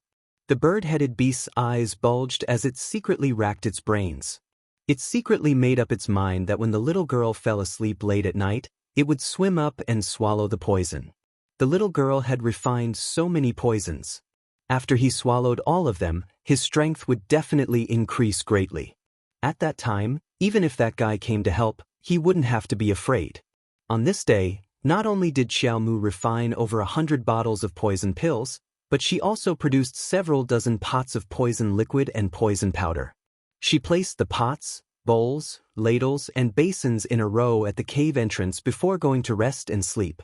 If you don't take the bait today, I'll make you pronounce my name backwards. The little girl was pleased with herself. She leaned against the phoenix wood's roots, turned over, and hugged a branch of the phoenix wood to sleep obediently. I'll definitely kill you today, the little stoic thought to herself. I'll let you reap without sowing, and I'll let you gnaw on the phoenix wood. The little girl had already thought of how to deal with this bird-headed beast. The latter half of the night was very quiet. The bird-headed snake beast, which had been stimulated by the special aroma of the poison pill's venom to the point that it couldn't sleep properly, finally couldn't hold it in any longer. It followed the spiraling tunnel and crawled up. As it crawled, its small eyes vigilantly emitted a green light. It paused from time to time, preparing to flee down at any moment. Humph, this little human was probably already sound asleep and unconscious. Wait until it released some poison and let her sleep even more deeply. Chapter 3805. This treacherous bird-headed beast climbed to the top of the cave and only stuck out half of its head. It immediately saw a circle of soup pots placed near the entrance of the cave. Its eyes instantly emitted layers of green light. It was so happy that it wanted to sing loudly. Wow, isn't this delicious food delivered to my door? After drinking so much poison, its physical strength would definitely be promoted by several levels. At that time, it would no longer be a beast that had just entered the deity realm. When its realm stabilized, a few mere humans would be of no use. Perhaps, it could even eat the heart of the 10,000-year-old phoenix tree. At that time, it might even break through to the transcendent realm in an instant. This fellow was extremely happy. Its bird head moved and poked out of the cave. It stretched out its beak to peck at the basin full of poisonous sand. Wow, delicious. This basin of poisonous sand was simply too wonderful. This was simply the most unique delicacy in the world. Bang! The bird's beak seemed to have knocked against an iron plate, and it almost became crooked. The bird-headed snake beast almost cried. It was too fucking painful. Its mouth was almost crippled. This girl's thoughts were too vicious. This seemingly unconcealed medicinal basin actually had a defensive talisman array reinforced? Under the night sky, who would pay attention to a thin layer of defensive talisman array? The bird-headed beast naturally could not see it clearly. The bird-headed snake beast hurriedly climbed out of the cave with a fierce glint in its eyes. It was only because it was not prepared that it was shaken away by this talisman array. Look at how it used its iron spike tail to break this damn defensive talisman array. In the blink of an eye, the bird-headed snake beast's tail flew and landed on the ground with a muffled bang. Pain, pain, pain, pain, pain. Fuck, this is too painful. The bird-headed beast looked back with a dumbfounded expression. With this glance, its fucking bird eyes were about to pop out. The pots and pans that were originally full of pots and pans on the ground were now gone. The little girl was standing behind it, looking at it with a cold gaze. It was tricked. The bird-headed snake beast was about to shrink back into the cave when it suddenly realized that the cave entrance had been sealed by 3 layers of defensive talisman arrays. It had no way out. It could only fight. A fierce glint appeared in the bird-headed snake beast's eyes. Did this human brat think that he was afraid of her? There were sparks in its small eyes. When it saw that there were no helpers behind the little girl, Its courage was boosted, and it quickly swam towards the little girl's side. Bang bang bang bang. The bird-headed snake beast looked around in astonishment. What was going on? It was completely blocked by the talisman arrays that were like iron walls. Now, it seemed to be trapped in a huge transparent container. No matter how hard it tried, it could not break out. The combination of the triple binding glyph and confinement glyph was fully unleashed around the bird-headed snake beast, suppressing it and trapping it within. Arbor's two small hands slowly came out from under his sleeves. He looked at the ugly beast in front of him in despair.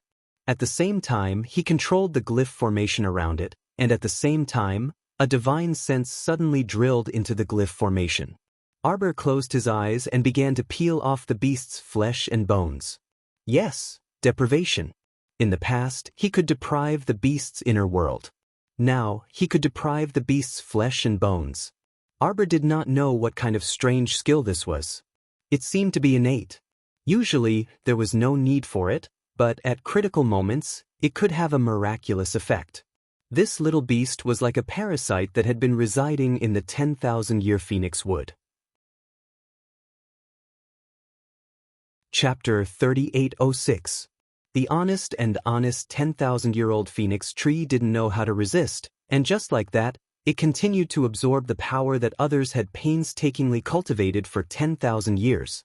Everything it had now was sucked from other people's blood. When Arbor deprived it, he didn't have any psychological burden. It was just so natural. The beast trapped in the confinement talisman array roared in pain and suddenly begged for mercy. It felt that it was too unlucky. For hundreds of years, it had lived peacefully in its nest without making any progress. It had always been very comfortable. It didn't expect that a little girl would come today and actually want to torture it to death. The bird-headed snake beast spoke human language and kept nagging and begging for mercy, saying that it would never dare to parasitize the roots of the phoenix tree again. It begged Arbor to do good and let it go, and it would find another place to settle down. In the end, Sir Jojo listened to it mumbling in the array for a long time without any expression. He didn't even say a word to it. It was too infuriating. Why were humans so hateful nowadays? The bird-headed snake beast moved its curved snake body in a frenzy, and its eyes spewed out traces of green light wrapped in scarlet. Good.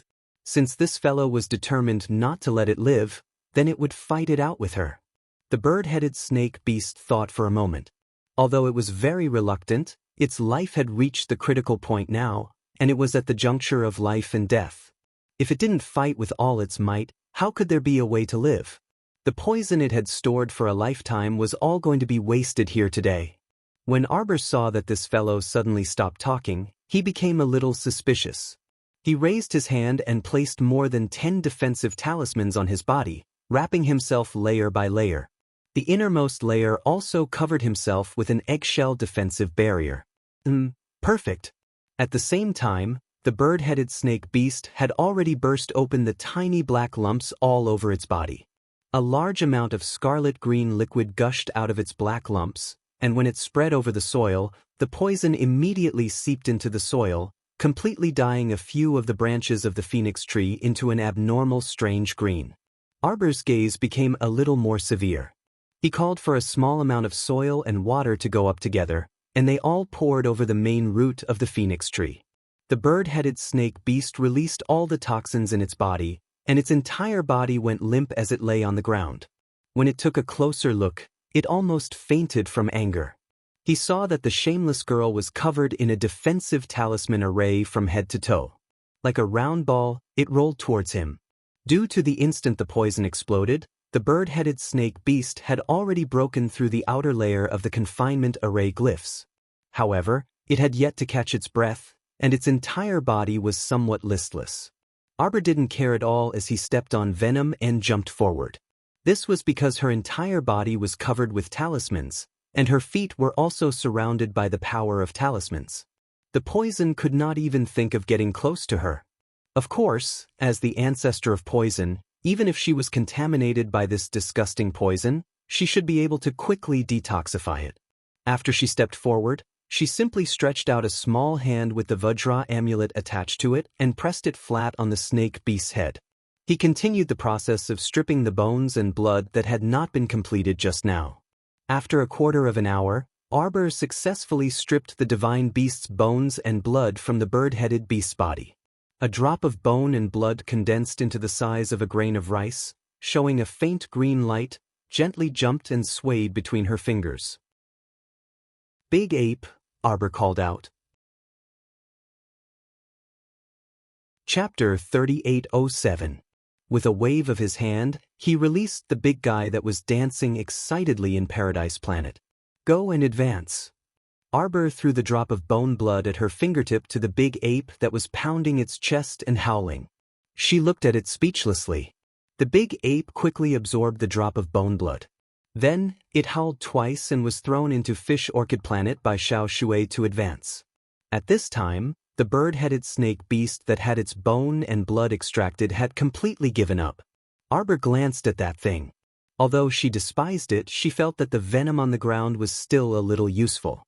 She took out a large bottle and filled it with the venom on the ground.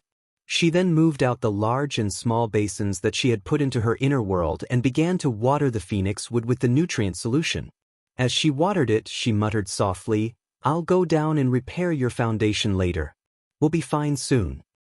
You're a 10,000-year-old phoenix wood. I believe that if you want to send a message to the Phoenix clan, you can still do it." Arbor's small hand paused and patted it. "Why don't you tell them?" The Phoenix clan thought that this was a 1,000-year-old phoenix wood and regarded it as a divine object. If the phoenix would send a message to Feng Zhangqing with its thoughts, Feng Zhangqing would immediately lead more than 2,000 Phoenix clan members and dig 3,000 feet into the ground. They would spend 10 days and 8 nights or even longer to find that parasitic beast and cripple it. Rustle, rustle, the phoenix would shook its dry branches as if to convey the joy in its heart. It hugged Lord Jojo intimately. Arbor revealed a rare sincere smile. Usually, her smile was forced to curl the corners of her mouth or chuckle twice. Her expression was completely different from a chuckle. This phoenix wood was quite arrogant. It looked down on Feng Zhangqing and the others. Arbor felt that she quite admired this phoenix wood's small temper. That's right. The Phoenix clan members looked like a bunch of clowns. None of them were reliable. Arbor took out a small stool from her inner world and sat under the phoenix wood. She sincerely chatted with it. "Little wood, do you want to change to a better living environment?" Chio, Little Water and Little Earth, her master seemed to have turned on his bluff mode again. "Although this place isn't bad, look, there are dangers everywhere. There are also many humans and beasts coveting you. Isn't it too restless?" The phoenix tree rustled and shook its branches to express its agreement. Arbor touched its trunk. "I'll help you fix the foundation later. I'm leaving tomorrow. From now on, we will never meet again." The phoenix tree had lived for 10,000 years, so how could it not understand the human language? At this moment, the 2 branches of the royal phoenix tree hugged Lord Jojo and swayed her small body. Arbor shook his head decisively and said expressionlessly, "No. I can't stay here any longer. The world is so big, I need to go everywhere to gain experience, only then can I slowly improve my ability. Although this divine territory is not bad, it's still not the best," Arbor said with a serious face. "I've discussed with the Phoenix clan that the treatment time is 3 days. Once the 3 days are up, I'll leave. As the saying goes, all good things must come to an end. It's fate that you and I have met. When fate ends, it will be gone." Every time her master turned on her bluff mode, she would suddenly act out of character. Chapter 3808. However, when the stoic face was chatting with you, there wasn't much expression on her small face. The phoenix would listen attentively and didn't seem to move for a long time. It was as though it was carefully pondering how to solve the problem at hand. The little girl said that the world was very big and she had to walk around. That was right. She was still young, so she indeed had to walk around and broaden her horizons. There was nothing wrong with her words. Then if she walked around, it would walk around with her, right? The phoenix would suddenly emitted a strange luster, and a mass of green paste-like substance that exuded a rich vitality suddenly flew into Arbor's hand. Little Water, Little Earth, and Little Chirp's 3 lower jaws all fell off. That mass seemed to be the essence of holy wood. Could it be that this phoenix wood had already grown to an existence that surpassed the 9th level of spiritual wood origins and was almost no different from holy wood? That was right. It was the heart of a 10,000-year-old phoenix wood, so it naturally couldn't be mentioned in the same breath as 100,000-year-old phoenix wood. The little girl was still thinking about how to continue duping this fellow. Who knew that a paste-like substance would suddenly fly over and be absorbed by her spiritual ruin realm in a split second? This 10,000-year-old phoenix wood's heart was almost no different from the holy water's essence that she absorbed previously. It was powerful, full of energy, and filled with the aura of an ancient 10,000-year-old phoenix wood. Arbor was petrified on the spot. She originally wanted to have a good chat with the royal phoenix tree. The 10,000-year-old phoenix wood's heart was like the essence of holy wood. The moment it entered Arbor's spiritual ruin realm, Chiyo was the first to sense this abnormality. Chiyo's pleasantly surprised voice instantly rang out. "Master, what did you do? Did you just save the world? How could such a powerful wisp of holy wood essence be injected into it? Furthermore, this wasn't its own holy wood essence. This was another kind of holy wood essence that was almost comparable to it." Chiyo instantly let out a few wolf howls and howls. It was as though it had returned to its initial state of being a small, crooked tree that was letting out strange wolf howls. "You're not a wolf," Arbor said expressionlessly. "Master, are you ready?" "Prepare for what?" Arbor was confused. "Prepare to break through to the deity realm," Chiyo cried out. "Master Silver, I might have to sleep for a long time again this time. Once you step into the deity realm, the entire star field will take a step towards the deity realm. At that time, we won't be able to use the star field for a few days. Master Silver, you must protect yourself well." After Chiyo forced himself to say a few words, he hurriedly shut his mouth to prevent himself from going berserk and immersed himself in cultivation again. Arbor's heart skipped a beat. When he looked up, he opened his mouth slightly in surprise. The entire phoenix tree began to tremble. It was as if Phoenix Island was trembling as well.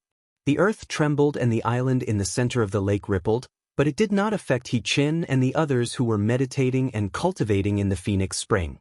The saint power in the Phoenix Spring Sanctuary was very abundant, and everyone was very happy to take it. The sound in the sacred region was completely blocked out, so no one noticed the abnormality there. However, the Feng clansmen who were cultivating by the lakeside all sensed this unusual tremor. Feng Zhangqing and Feng Zhangfei hurriedly set up a rainbow bridge and rushed over to the island in the center of the lake with a group of clansmen. They saw a strange scene from afar, so strange that it was unforgettable. Chapter 3809. They saw the little girl standing under the phoenix tree. Her small white figure was fluttering in the wind. The phoenix tree in front of him, however, shook its huge body and pulled its knotted roots out of the soil bit by bit. Yes, its countless roots buried deep in the ground were slowly pulled out of the ground. The scene shocked almost everyone. What did this phoenix tree want to do? It wanted to run away. Phoenix Island began to slowly shatter from the inside. As the phoenix tree's huge body was desperately climbing up from the depths of the ground, this pitiful island was destroyed with all its might and gradually fell apart. Arbor looked at everything in front of her expressionlessly. After the phoenix tree's holy wood essence merged into her body was undergoing a transformation. The most important thing was that she must immediately find a quiet place to cultivate in seclusion and not continue to stand on this island that was on the verge of collapse and stare at Feng Zhangqing and the others. The two high priests of the Phoenix clan who had rushed over after hearing the news looked at the scene in front of them in shock. They hurriedly knelt on the ground and repeatedly cupped their hands in the direction of the phoenix tree.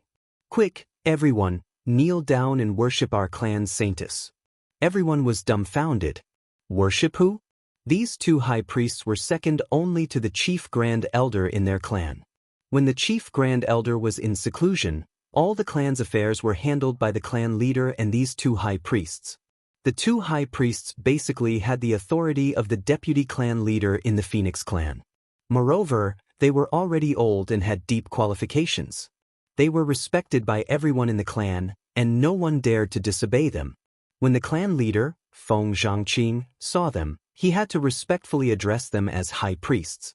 At this moment, the two high priests knelt down at the same time. They thought they were kneeling down to the phoenix tree, but unexpectedly they were kneeling down to the little girl.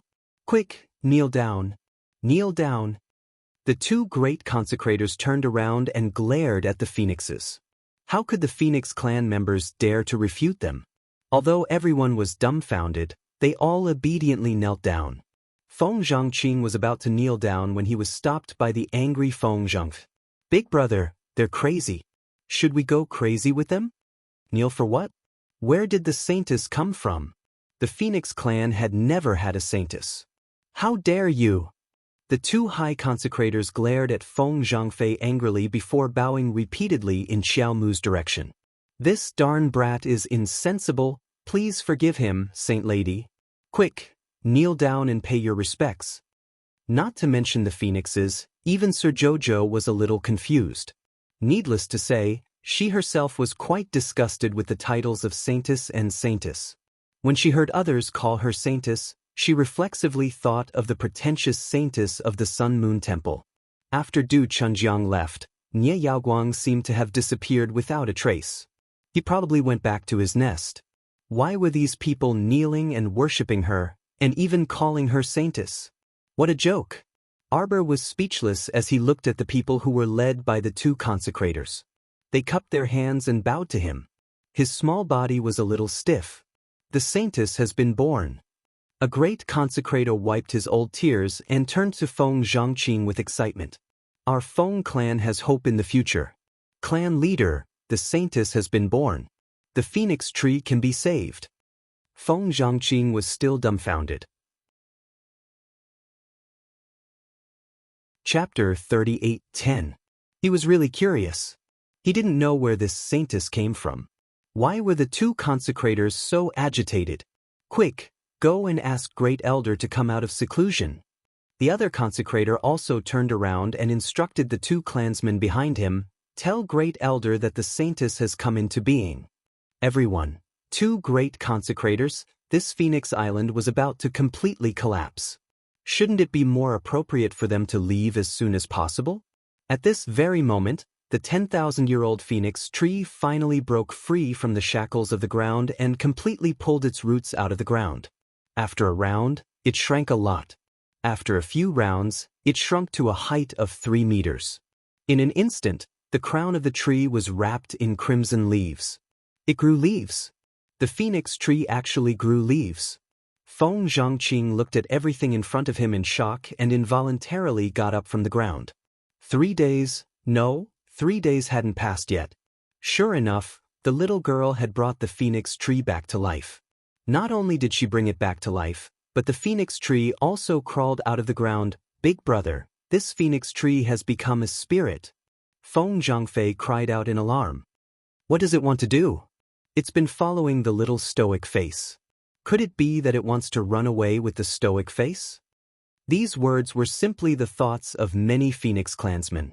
That was their clan's sacred object. How could it run away with the little girl?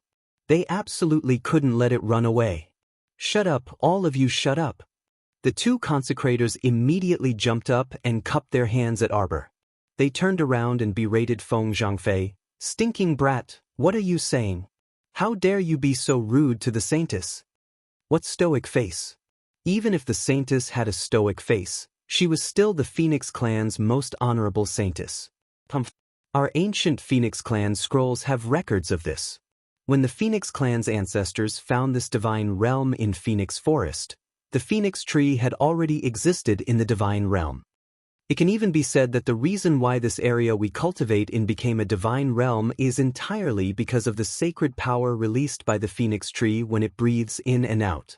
The Phoenix tree has become a sacred object that our clan has worshipped for generations, but it has its own autonomy. Our ancestors have clearly instructed us that if there comes a day when the Phoenix would forms its own consciousness and wants to leave, we are not allowed to stop it, the High Consecrator said with a serious expression. That's right. We've been using this divine territory. Over the past 1,000 years, The Phoenix clan has been living in seclusion and has gradually grown stronger. The Phoenix tree has always been a sacred object of our clan, in existence akin to our benefactor. The clansmen can only worship it and cannot be disrespectful to it. The group of Wind Race clansmen looked at each other before lowering their heads and lowering their necks. Since the high priest had said so, they naturally had no reason to force the Phoenix tree to stay for them and continue to be the Phoenix's protector. But just the thought of letting the Phoenix would run away like this made his heart ache. The clansman let out a long sigh. It was fate, not luck. What was to come would come in the end. Saintess. The high priest bowed toward Arbor and said with a smile, "This island is about to sink. Let's get out of here first." Arbor looked at the two high consecrators expressionlessly and suddenly jumped onto the branch of the Phoenix tree. At that moment, everyone only saw the little girl in a white blouse under the red leaves. Her delicate little face was paralyzed. At this moment, a claw-shaped scarlet flower with several tasseled phoenix tails suddenly drilled out from between the leaves. Chapter 38:11. Everyone looked on in shock, unable to utter a word for a long time. The entire Phoenix Island collapsed in an instant. Arbor looked back, only to see that the Phoenix Springs sacred territory was wrapped in an invisible sacred power, unaffected by the collapse of the island.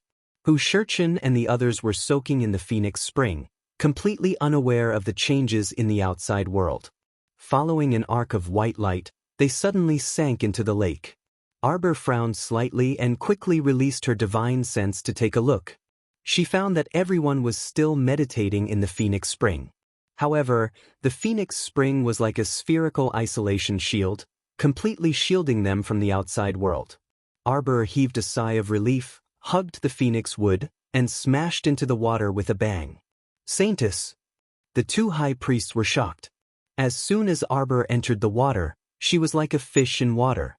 She quickly paddled away, hugging the Phoenix wood, and her speed did not slow down at all. When she swam to the vicinity of the Phoenix Spring, the little fellow was anxious, so she did not care too much. She boldly opened her star domain and threw the Phoenix Spring, along with Hu Shurchin and the others, into the forest planet. After doing this, she did not have time to look at them again. She could only close her star domain first. Turning her head, she saw that the two high priests had anxiously entered the water and rushed toward her. Arbor kicked her two short legs, and with a whoosh, she swam toward the surface of the water with the Phoenix wood. With a splash, the little fellow poked her head out of the water, flicked her long black hair, and suddenly turned her head to look. She saw that many members of the Phoenix clan had fallen into the water, and the entire Phoenix Island had completely disappeared at this time. It had all turned into gravel and dust, falling into the depths of the lake. Arbor blinked her big eyes and lay on the Phoenix wood, but her entire body had already left the water. Her body was clean, without a drop of water, and her small face was still expressionless. She only silently looked at the few members of the Phoenix clan opposite her. Whoosh! The Phoenix wood rose into the air and rushed back to the shore in a few minutes. Taking advantage of the fact that there was no one on the shore, Arbor boldly opened her star domain again. She quickly touched the Phoenix wood, gave a few instructions, and threw it into the forest planet first. After closing the star field, she shook her body slightly. She knew that she had to find a quiet place to cultivate in seclusion. Moreover, he really couldn't stay in the god domain and wreak havoc anymore. Although it was an excellent choice to advance in the divine territory, this place was rich in divine power after all. However, once she absorbed all of the divine power during her advancement, it was conceivable that this divine territory without the Phoenix would not be able to quickly recover its divine power. Perhaps due to the excessive consumption of divine power, even this divine territory would face the fate of falling apart. If she continued to wreak havoc, she wouldn't be able to live with her conscience. It was better to leave a good place for the Phoenixes. She had to leave this place as soon as possible. The two high reverends hurried over and only relaxed when they discovered that Xiao Mu was fine. Feng Zhangfei and Feng Zhangqing also rushed over as fast as they could. Feng Zhangfei immediately noticed that the Phoenix wood was missing and immediately asked, "Where's the Phoenix wood?" The phoenix would have bloomed just now. It must have bloomed, right? Xiao Mu expressionlessly looked at him and indifferently spat out. He ran away. What? Feng Zhangfei's face was full of astonishment. Feng Zhangqing couldn't help but twitch the corner of his mouth. Zhangfei, that's enough. The high priest said that the phoenix would has its freedom. Nothing can be forced. Chapter 38:12. If she ran away, then so be it, even though this matter was quite inconceivable. However, since the consecrator had already said so, they naturally could not force the phoenix tree to stay and continue to serve as their phoenix clan's sacred artifact. The phoenix tree was not a slave or possession of their clan's land. Arbor glanced indifferently at Feng Changqing and his brother, then turned around and waved her hand. Farewell. Holy Maiden, please wait. The two great consecrators hurriedly said, Our great elder is rushing over. Please meet with our great elder before you leave. Arbor turned to look at them. I'm in a hurry to advance in seclusion. If there's anything, we can talk about it later. The two consecrators hurriedly glanced at her and nodded repeatedly. Then hurry up and bring the Holy Maiden to the clan's seclusion cultivation place. Arbor waved her hand. I'll go out and find a place. I can't be bothered to harm you bunch of idiots. After saying that, she did not explain further. She turned around and ran out of the Phoenix clan's residence along the way. Open your door. Arbor's indifferent voice floated into everyone's ears. The two consecrators were stunned. Then, they hurriedly waved their hands and had someone open the door of the Phoenix clan's residence. Are we letting her run away just like that? Feng Zhangfei asked with a puzzled expression. The two consecrators turned to glare at Feng Zhangfei at the same time. Feng Zhangfei rubbed his nose helplessly and pursed his lips. We can't be rude to the Holy Maiden. It's good that you know. The two consecrators snorted at him and turned to look. They saw a green-robed old man stepping through the void at an extremely fast speed and arriving in front of everyone. Greetings, Grand Elder. Where's the Holy Maiden? The green-robed Grand Elder asked anxiously. The sacred teachings left behind by their ancestors had come true. Could the day of their Phoenix clan's reappearance be far away? The Grand Elder looked around excitedly, but he did not see the girl suspected to be the Holy Maiden. The Holy Maiden's advancement is imminent. She's entered the Phoenix forest. Nonsense. The Grand Elder's face immediately darkened. Why didn't she bring the Holy Maiden to our clan's cultivation place? The power there is abundant and rich. It will be more convenient for her to advance. I think the Holy Maiden doesn't want to trouble us, the two consecrators said weakly. Is there anyone protecting you? The two consecrators were stunned. They were so anxious that they were sweating profusely.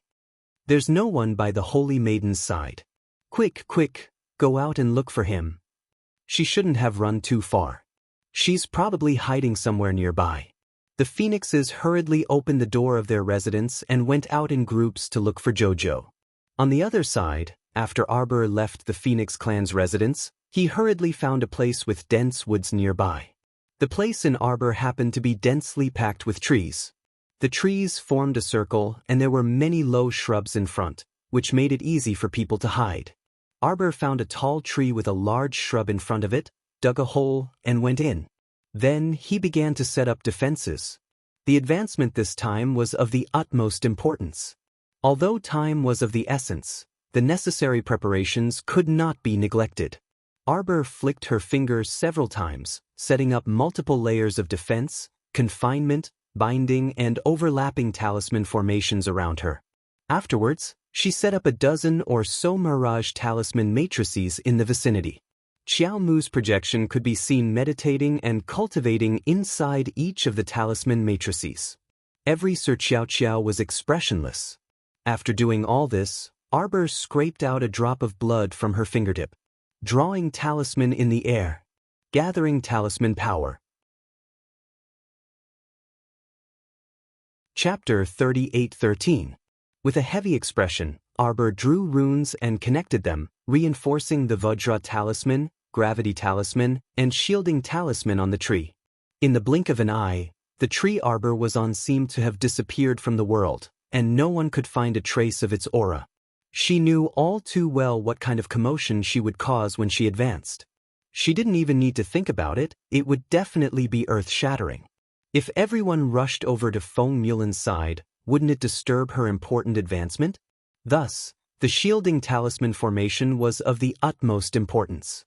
It completely sealed off her spirit energy fluctuations. Even if they wanted to find her, they would have to break through the dozen or so illusion talisman formations first. After doing all this, Arbor used the flying talisman to rise up from the inside of the tree hole. She stuck to the top of the tree hole and looked coldly at the ground. Under the tree hole, on the originally empty ground, Arbor's illusion appeared again. She sat there with a cold aura, just like the real person. Her eyes were sharp, and she looked down on everything. After adding a dozen or so defense talismans to the illusion, a saint-grade golden talisman summoning talisman floated out of Arbor's fingertip and slowly rippled behind the illusion's head. The primordial beast she summoned last time was too powerful, so after Arbor summoned it for the first time, it would return home on its own. But since it could return home, this saint-grade golden talisman summoning talisman could summon it again. She just didn't know if it would summon the same species. After everything was settled, Arbor summoned the mechanism diagram from her consciousness and used the ready-made formations in the diagram to set up a triple heaven and earth killing formation within a radius of 5 kilometers. If you dare to break the formation, I'll kill you back to the Yellow Springs. The 9 hells purgatory will be waiting for you. No matter who it was, no one could stop her from advancing to the deity realm. 5 spirit reincarnation.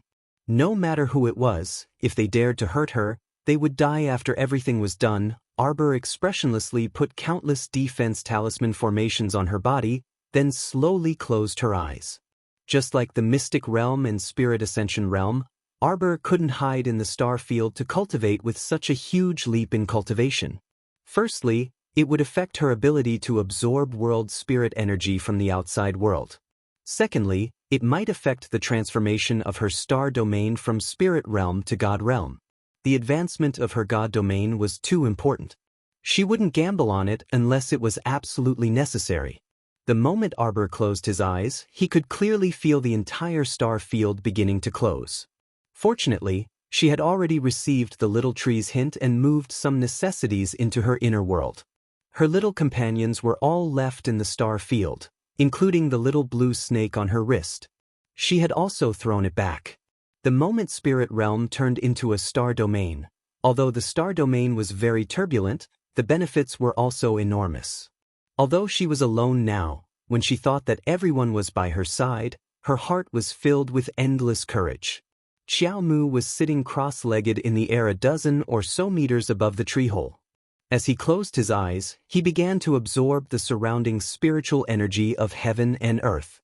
Once this absorption began, all the spiritual energy of heaven and earth within 1,000 kilometers of Phoenix Wood was sucked over. It was like a whirlpool that was spinning at a high speed and suddenly exploded in the sky. This was just the beginning. All the teams training in Phoenix Wood couldn't help but stop and look at the strange direction in the sky. Chapter 38:14. Strangely, the sky suddenly turned dark and silent. Qi Xianxian, Duanmu Qing, and the others who were gathered together immediately stopped and looked up. I don't know where Jojo went.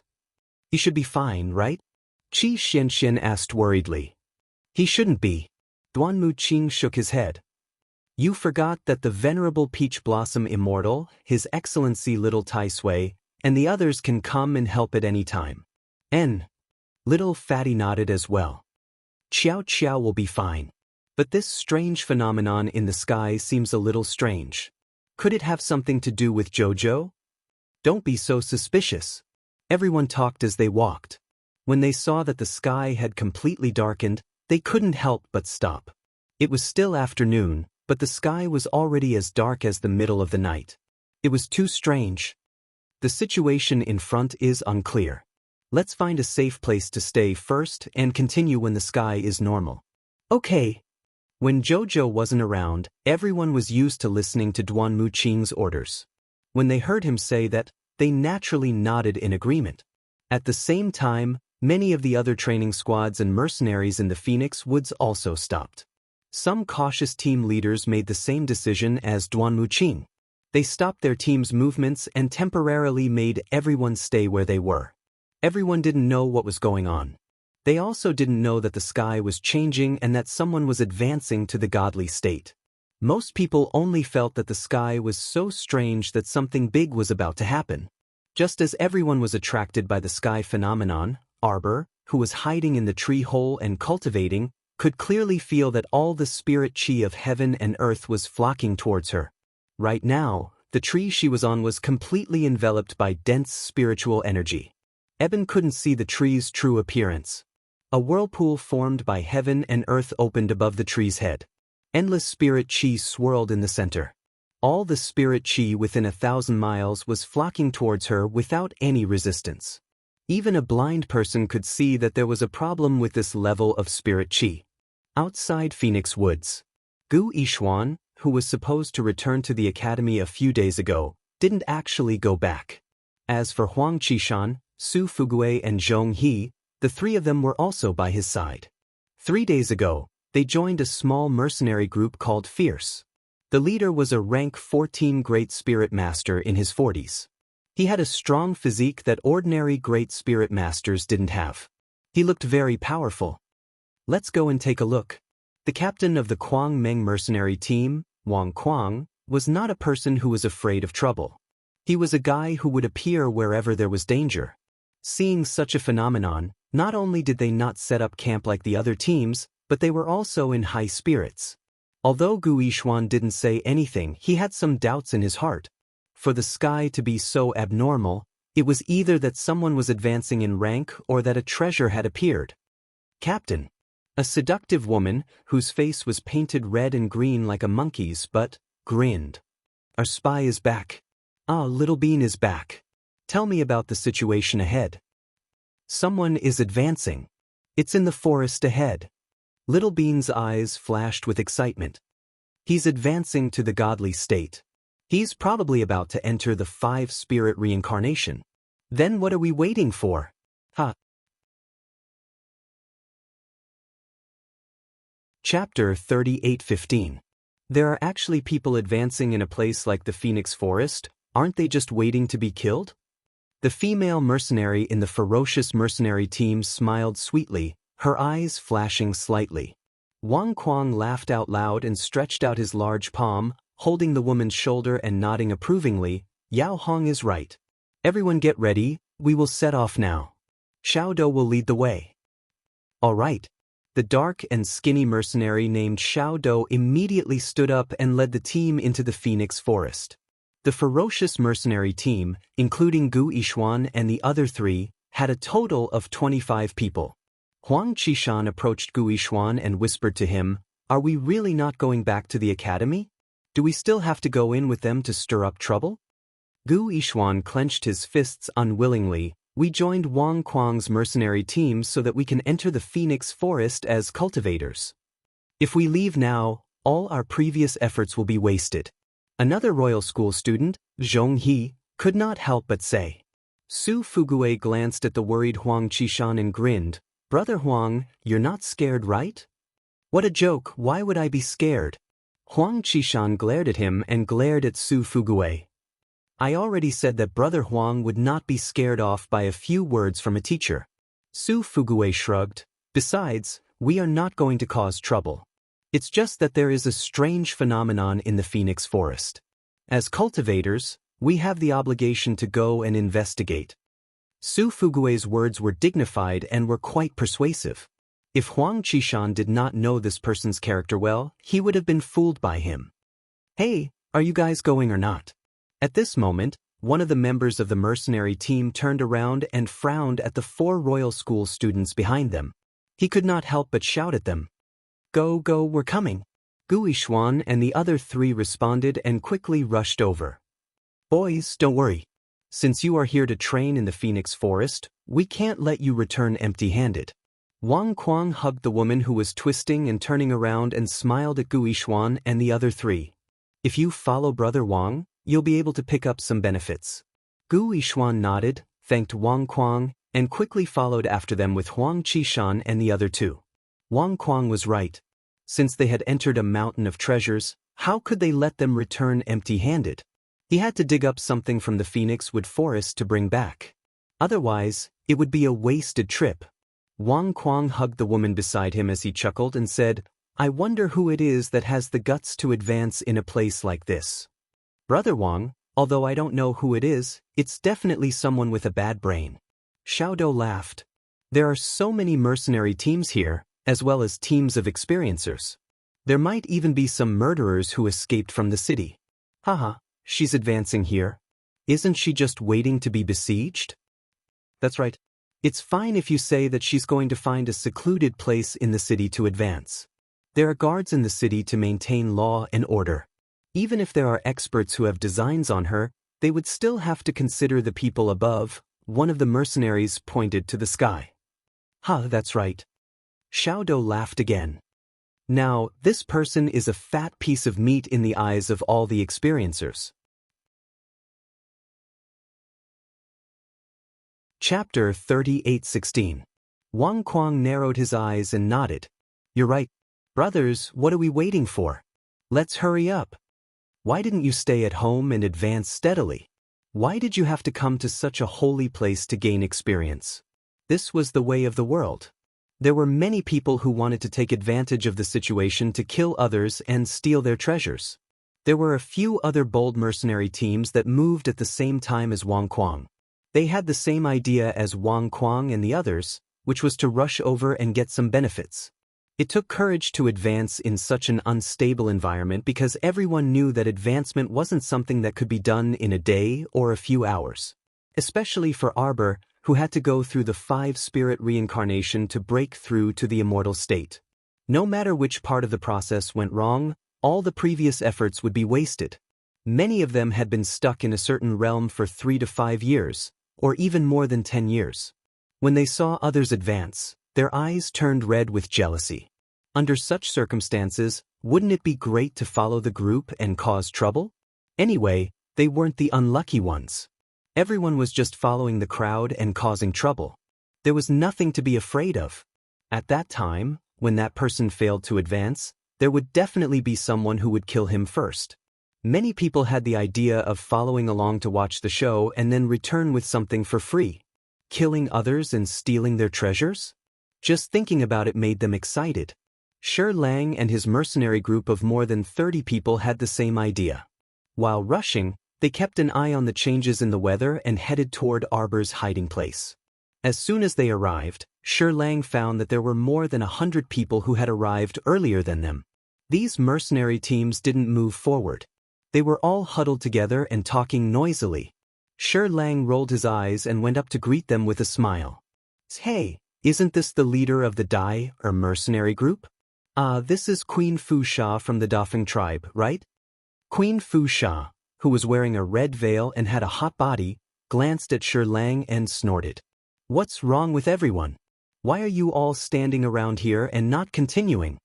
Shi Lang smiled wretchedly at the crowd, his face revealing a trace of confusion.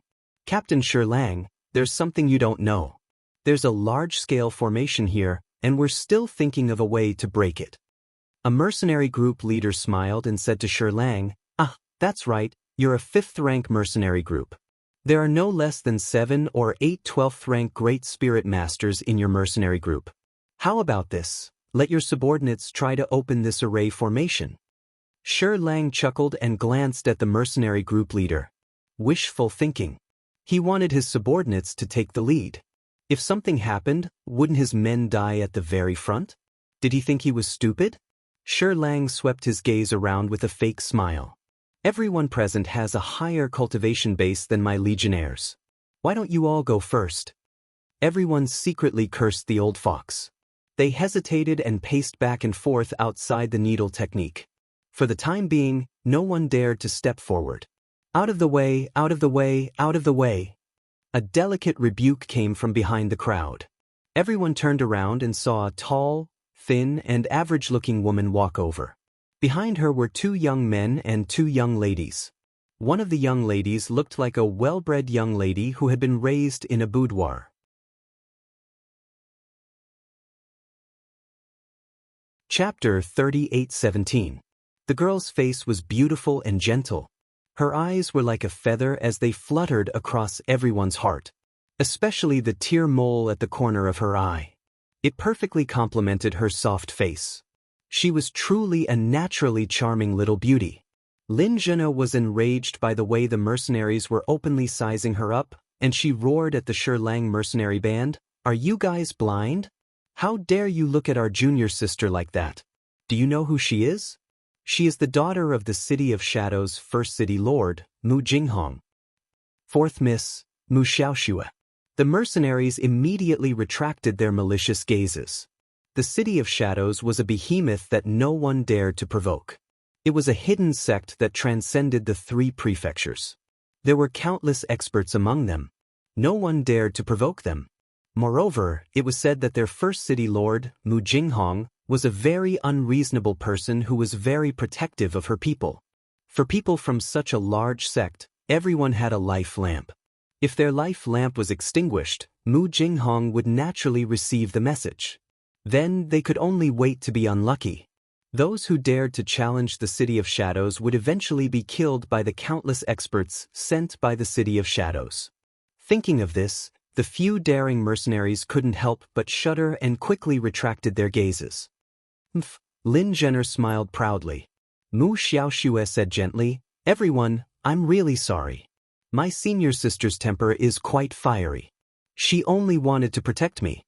She didn't mean to target you. May I know why everyone is blocking the way? We want to go into the depths of the forest to pick some herbs. Can't we pass through now?" Mu Xiaoxue was good-looking and very polite. Coupled with her soft voice, the mercenaries around her felt very comfortable listening to her. Hence, one of them couldn't wait to explain to her what was going on. Lin Zhena frowned and turned to Zhao Yi and Qi Fei, "Senior brothers, what should we do now?" The purpose of their trip was to pick the phoenix flower. Xiao Shui was worried that they wouldn't be able to differentiate the real phoenix flower, so she followed along. The journey was really quite bumpy. They didn't want to recall their experience at Oxhead Mountain again. Who would have thought that when they finally arrived at the Phoenixwood Forest, they would be blocked by some kind of broken array, unable to continue forward. Mu Xiaoxue was also very anxious. The map marked with the phoenix flower clearly indicated the direction. They had to go through this place. What should she do if she was stuck here forever? "Why don't you all listen to me?" Shirlang rolled his eyes and said with a smile, "Since there are so many of us here, there's no reason why we can't even break a small array formation.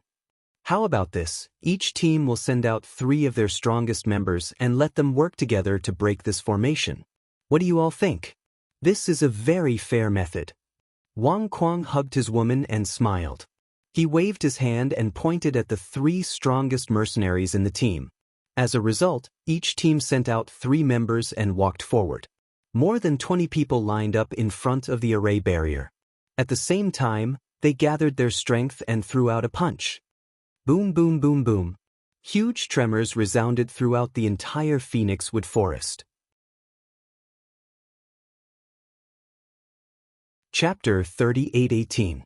After a flash of light, the 20 or so people disappeared in front of everyone at the same time, giving everyone a fright. "What's going on?" Shirlang shouted in a stern voice, his suspicious gaze sweeping over everyone's faces. The others were also looking at him suspiciously. After all, he was the one who suggested that each team send out 3 people. Now that 20 or so people disappeared at the same time, shouldn't it be his fault? Shirlang was naturally depressed. His people had also disappeared, okay? What's going on? What's going on? After a few screams, many people suddenly disappeared on the spot. A bunch of idiots. Dai Er's face darkened as she shouted, "Retreat!" This was the activation of the formation. However, when everyone retreated, they felt as if their legs were fixed in place. A layer of floating light enveloped them, and in a matter of minutes, everyone present was dragged into the formation. "Captain, be careful." His assistant, Suha, raised his axe and chopped off the head of one of the wooden dummies. The head rolled on the ground. The others were also attacked by dozens of wooden dummies. They stepped on a large patch of yellow sand and held their weapons as they fought against the wooden dummies that surrounded them. Damn it, where did these things come from? Everyone, be careful. Xiao Rou, the maid with a red scar on her face, protected her Miss Xiao Shui as they retreated. The 3-foot-long sword in her hand flew back and forth. Wherever it went, the wooden dummies' heads would be reaped. However, there were too many wooden dummies in this place. It was as if there was an endless stream of them. After killing one batch, another batch would appear. At the same time, the eyeballs in Xiao Mu's closed eyes moved slightly, and she pursed her small, rosy lips in displeasure, enveloping them with dense spiritual energy. Her fingers suddenly moved and quickly formed a seal. 3 runes flew out like flowing light. A bunch of people who deserve to die. How dare you come and disturb Jojo's advancement? Leave all of you behind. For a moment, everyone fighting the wooden dummies in the formation felt the pressure on their bodies increase. Waves of cold wind blew from all directions, rolling up wave after wave of earth tornadoes. A mercenary exclaimed as he was surrounded by a group of wooden dummies. His head was twisted off on the spot. The others' faces changed. All kinds of fire and water spirits attacked the wooden dummies. At first, they didn't want to waste so much spiritual power, but these wooden dummies had suddenly become so powerful that they had no choice but to treat them seriously. They were here to see if there were any benefits to be gained, not to be killed in this strange formation before they even got close to their target. Dell was already regretting her decision. She had always been a very cautious person. Coincidentally, he walked nearby and saw so many people gathered around. His curiosity was piqued. She really wasn't here to break the formation or take advantage of the situation. However, curiosity really killed the cat.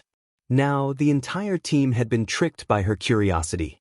The wooden dummies came one after another as if there was no end to them.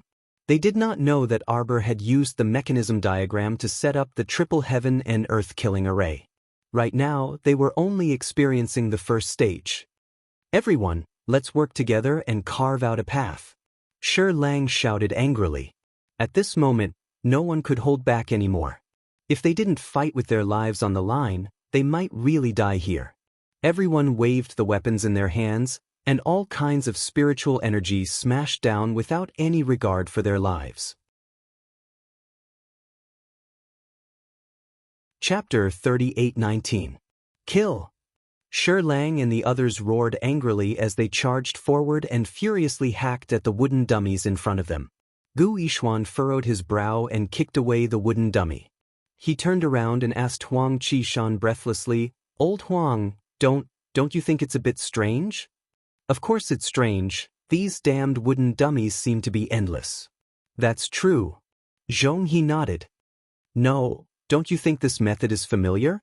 Huang Qishan stilled, but the overwhelming number of wooden dummies that came at them did not allow him to think too much.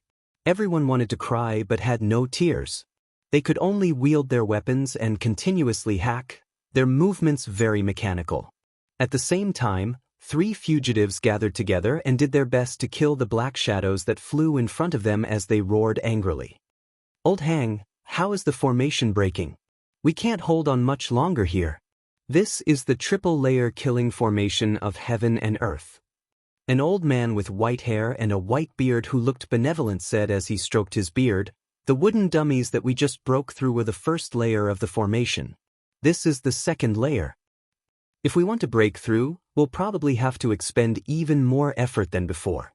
Old Hang, don't waste words, hurry up." The person who spoke had large and small eyes and a ferocious face. It was the captain of their group of 4, Gray Chiu. He was born with a deformed left hand and was vicious and merciless. His left hand was half the length of his right hand, and his palm was 2/3 smaller than an adult's palm, like the hand of a 7 or 8-year-old child. These 4 people had committed a major crime in Li City, exterminating a medium-sized family, stealing the treasures of the family and escaping. That family's entire family of 208 people had been killed by them. Right now, these 4 people were being pursued by the large and small families of Li City. They had no choice but to run out of the city and hide in the perimeter of Phoenix Wood. Phoenix Wood was extremely large. After they ran in, they hid in it for more than half a month. Right now, the large families of Lee City had gathered the elites of their families and formed an adventurer team of over 1,000 people in order to enter Phoenix Wood to capture these 4 vicious people. These 4 people had stepped on the bottom line of all the Shioja in Lee City. They didn't even let go of a baby who wasn't even a month old. They were truly insane. The reason they came to Arbor to break the array was also because of fate. Among the 4 of them, Old Hang was an outstanding formation master. He could see that there was a large formation here, so he knew that there must be something unusual going on. When the 4 fugitives learned that someone was breaking through to the God realm here, they immediately had evil intentions. He wanted Old Hang to break the formation, kill the person who broke through, and snatch the Dharma treasure from her. After all, those who broke through to the divine realm and wanted to go through the 5 spirits' reincarnation tribulation would more or less bring a few treasures with them to defend against the heavenly fire and heavenly thunder. However, what they didn't expect was that they would only find out how powerful this damned triple-killing formation of heaven and earth was after entering the formation. It wasn't easy for them to rush over from the wooden dummies. Now that they were surrounded by the ghost spirits, they could only bite the bullet and continue to kill. Chiao Gue felt extremely resentful. His intuition told him that if he could break through this formation, he would definitely torture the person in the formation to death to release the vicious aura that had been in his heart for a long time. At the same time, Ming Yasi's group once again silently encountered Omega Kotoku's group. It was a dark day. Fortunately, both sides had night pearls in their hands so they could see who the other side was. Chapter 3820. They could very well fight over the other party's rubies, but everyone was well aware of both parties' strengths. If they really fought, it was really unknown who would emerge victorious, so there was no need to make a big fuss. Ya Li pursed his lips and said, "For some reason, I have a premonition that such a big commotion is related to Stoic Face. Those familiar with Stoic Face should know that wherever this guy passed, there was not a single instance of peace and tranquility. The experiential training in north-facing Great Forest and the treasure hunt in the Sun-Moon Mystery Realm were the best proof." Ming Yasi expressionlessly glanced at Omega Kotoku and the others. The 2 teams silently parted ways and walked in the same direction. Eldest Qin saw that the atmosphere was not good, so he couldn't help but giggle and sway his body. He floated to Ming Yasi's side and said, "Crown Prince of Ming Province, there's an earth-shattering surge of spiritual energy ahead. Do you think we'll be in danger if we go over now?" Ming Yasi glanced at him and replied with a chuckle. This guy was trying to find a topic to talk about, right? While everyone was silently walking, they suddenly saw the tree branches in front of them move slightly. They saw a team of 8 walking over from a slanted path and coincidentally met up with their 2 teams. The 3 teams looked at each other and caught a faint hint of gunpowder in each other's eyes. At this time, Omega Kotoku and Ming Yasi simultaneously had the same thought. Why did we encounter this guy? Has this guy recovered his strength yet? What a coincidence, fellow students. Seeing the heavy atmosphere, Mata couldn't help but jest. Eldest Qin waved the small fan in his hand and glanced at them with a grin. He waved his hand at Emo Lien and Duanyu. "Prince Chen, how are you 2? Everyone was currently sizing up the 2 of them from head to toe. If they hadn't recovered their cultivation, after so many days, they should have become stray dogs. But now Prince Emo, Duanyu, and the others looked neat and tidy and refreshed, so they should be." Duanyu curled his lips and smiled faintly at eldest young Sir Qin. "Sorry to disappoint you, but we're doing very well." Eldest young master chuckled. "Disappointed your sister?" One of the Omega Kotoku's men stepped forward and whispered to the Omega Kotoku, "Second young master, we don't have much time left. We need to act as soon as possible." Omega Kotoku flipped over the identity card in his hand and looked at the time on the back. Less than 70 hours had passed, and they still seemed to have gained nothing. Time was indeed a little tight, and they could not continue to mingle here. Eldest young Sir Qin's gaze swept over Emo Lien and company. Jojo isn't with you?" Mo Lien swept a glance at him, looking as if she couldn't be bothered with him. When they were teaming up earlier, everyone clearly knew who was on the same team. Now he was deliberately saying this. He wanted to remind him that Jojo was not by his side. Wow, my heart hurts. This guy was purposely poking at his heart. How infuriating. Eldest young Sir Qin blinked as an imperceptible smile hung on his lips. He suddenly pointed ahead. Wow, wow, wow. Look over there. What's going on? Bam, bam, bam, bam. Following a series of anguished wails, countless people were sent flying and rolled into a pile, their wails echoing everywhere. Duan Yu took advantage of the situation to shift to Mo Lien's side, only to see a man sprawled on all fours smashing over from where he was originally standing. Closely following that, a coquettish woman slammed into that man with a bam and cried out in pain. The array spat them out. Chapter 38:21. Rewind time to 15 minutes ago. Arbor had inserted several Mystic Een talismans into the triple heaven and earth killing formation, filling it with ghostly aura. Everyone who entered the second layer of the killing array was killed by the ghost spirits. The mercenaries led by Shi Lang, Wang Kuang, Dai, and Queen Fu Sha had truly suffered heavy casualties. In the end, Dai made a prompt decision and hastily expressed her stance, requesting that they be released from the formation. After all, Dai and her group merely rushed over to take a look out of curiosity, but the result was tragic. Hence, the formation spat out Dai and her group on the spot. As for Wang Kuang, they originally wanted to enter the formation to search for the person who had broken through, to kill and seize the treasure. The formation had already been broken to this extent, so how could they back out and let their previous efforts go to waste? Moreover, they secretly despised Dai's cowardice in their hearts. As expected, this woman was terrible at leading a team. Retreating in the face of difficulties, Hence, Mo Lien, Duan Yu, and the others outside saw these fellows from the Dai mercenary group being flung out by the formation and landing in front of them. Duan Yu expressionlessly gazed at those pitiful people who looked like they had weathered many hardships. He asked with a sneer, "Did you see who?" He dared to bet his head that the person who set up the formation was 99% likely their Jojo. These people wanted to break the formation and enter because they wanted to affect Jojo's advancement? That was it, right? For some reason, Dai could clearly sense traces of evil from these people. She had already recognized many of their identities. The Crown Prince of the Divine Province, Song Province's Prince Chen, as well as the Crown Prince of Ming Province, the young masters of the Qin estate and the Mu estate. Why were all these heavyweights gathered here? Dai was a smart person, so she naturally wouldn't go against Mo Lien and her group, whose strength far exceeded normal people. She obediently stood up and straightened out her clothes before bowing to Mo Lien and the others. She said respectfully, "Your Highness the Crown Prince, everyone, our mercenary group was merely passing by this place and was inadvertently sucked into the formation. I explained this matter to the senior in the formation, and the senior was kind enough to let us out. Our mercenary group had no intention of disturbing senior's cultivation." Mo Lien, Duan Yu, Ming Yasi, and the young masters of the Qin estate couldn't help but look at each other in dismay. What happened? What senior? Shouldn't Jojo be the one in the array?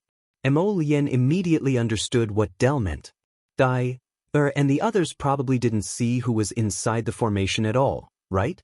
Therefore, she secretly felt that the person who was able to set up such a powerful formation must be an extraordinary senior. Duan Yu also instantly understood Dai's meaning. He speechlessly glanced at this disheveled woman and waved his hand. "Withdraw." Del and the others heaved a sigh of relief. To tell the truth, they simply didn't care about Duan Yu and the others' haughty attitude toward them.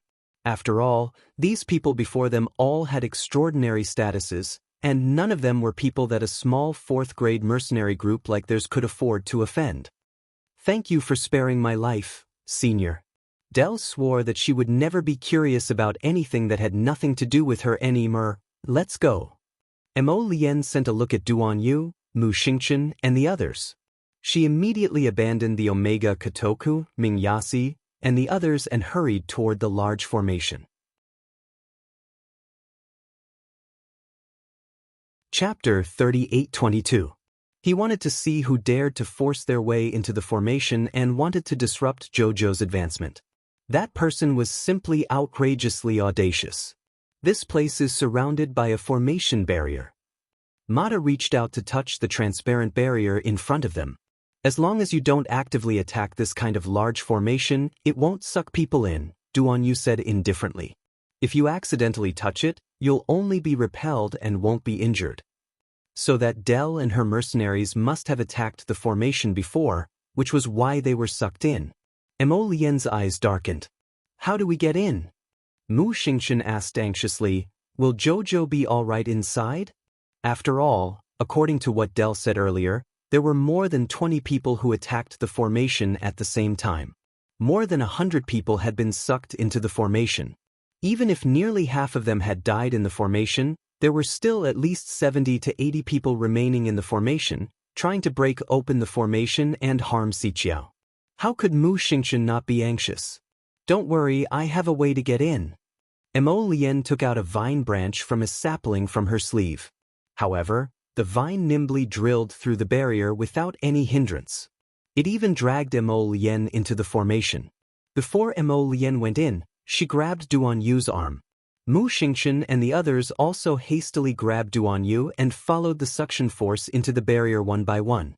After the group passed through the formation barrier, their vision darkened.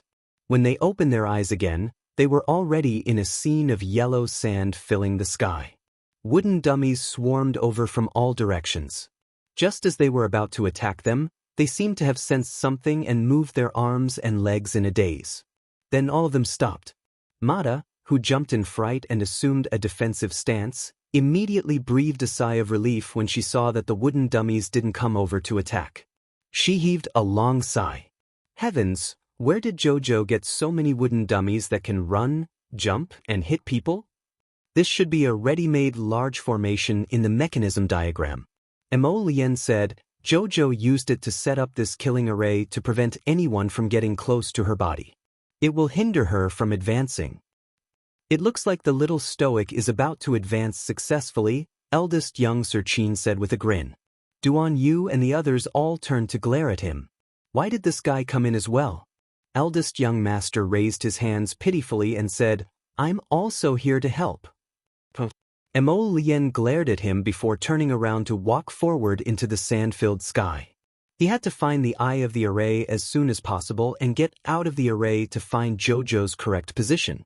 Unsure if Rotten Peach Blossom was with JoJo, Mo Lian frowned. He still had to find his wife as soon as possible. He didn't feel at ease leaving his wife in anyone else's hands. It was best to keep her by his side.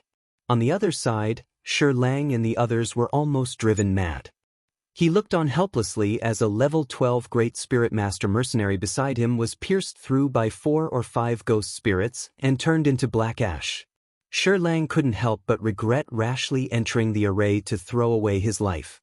Gu Yishuan, Huang Qishan, and the others were also starting to regret it now. Especially after seeing more than half of Wang Kuang's mercenaries dead or injured, it was too late for regrets. Now, everyone had almost exhausted all their spirit energy. After 2 rounds of devastation from the wooden dummies and ghost spirits, they were simply too exhausted. Hurry and put in more effort. We'll be able to break this array soon.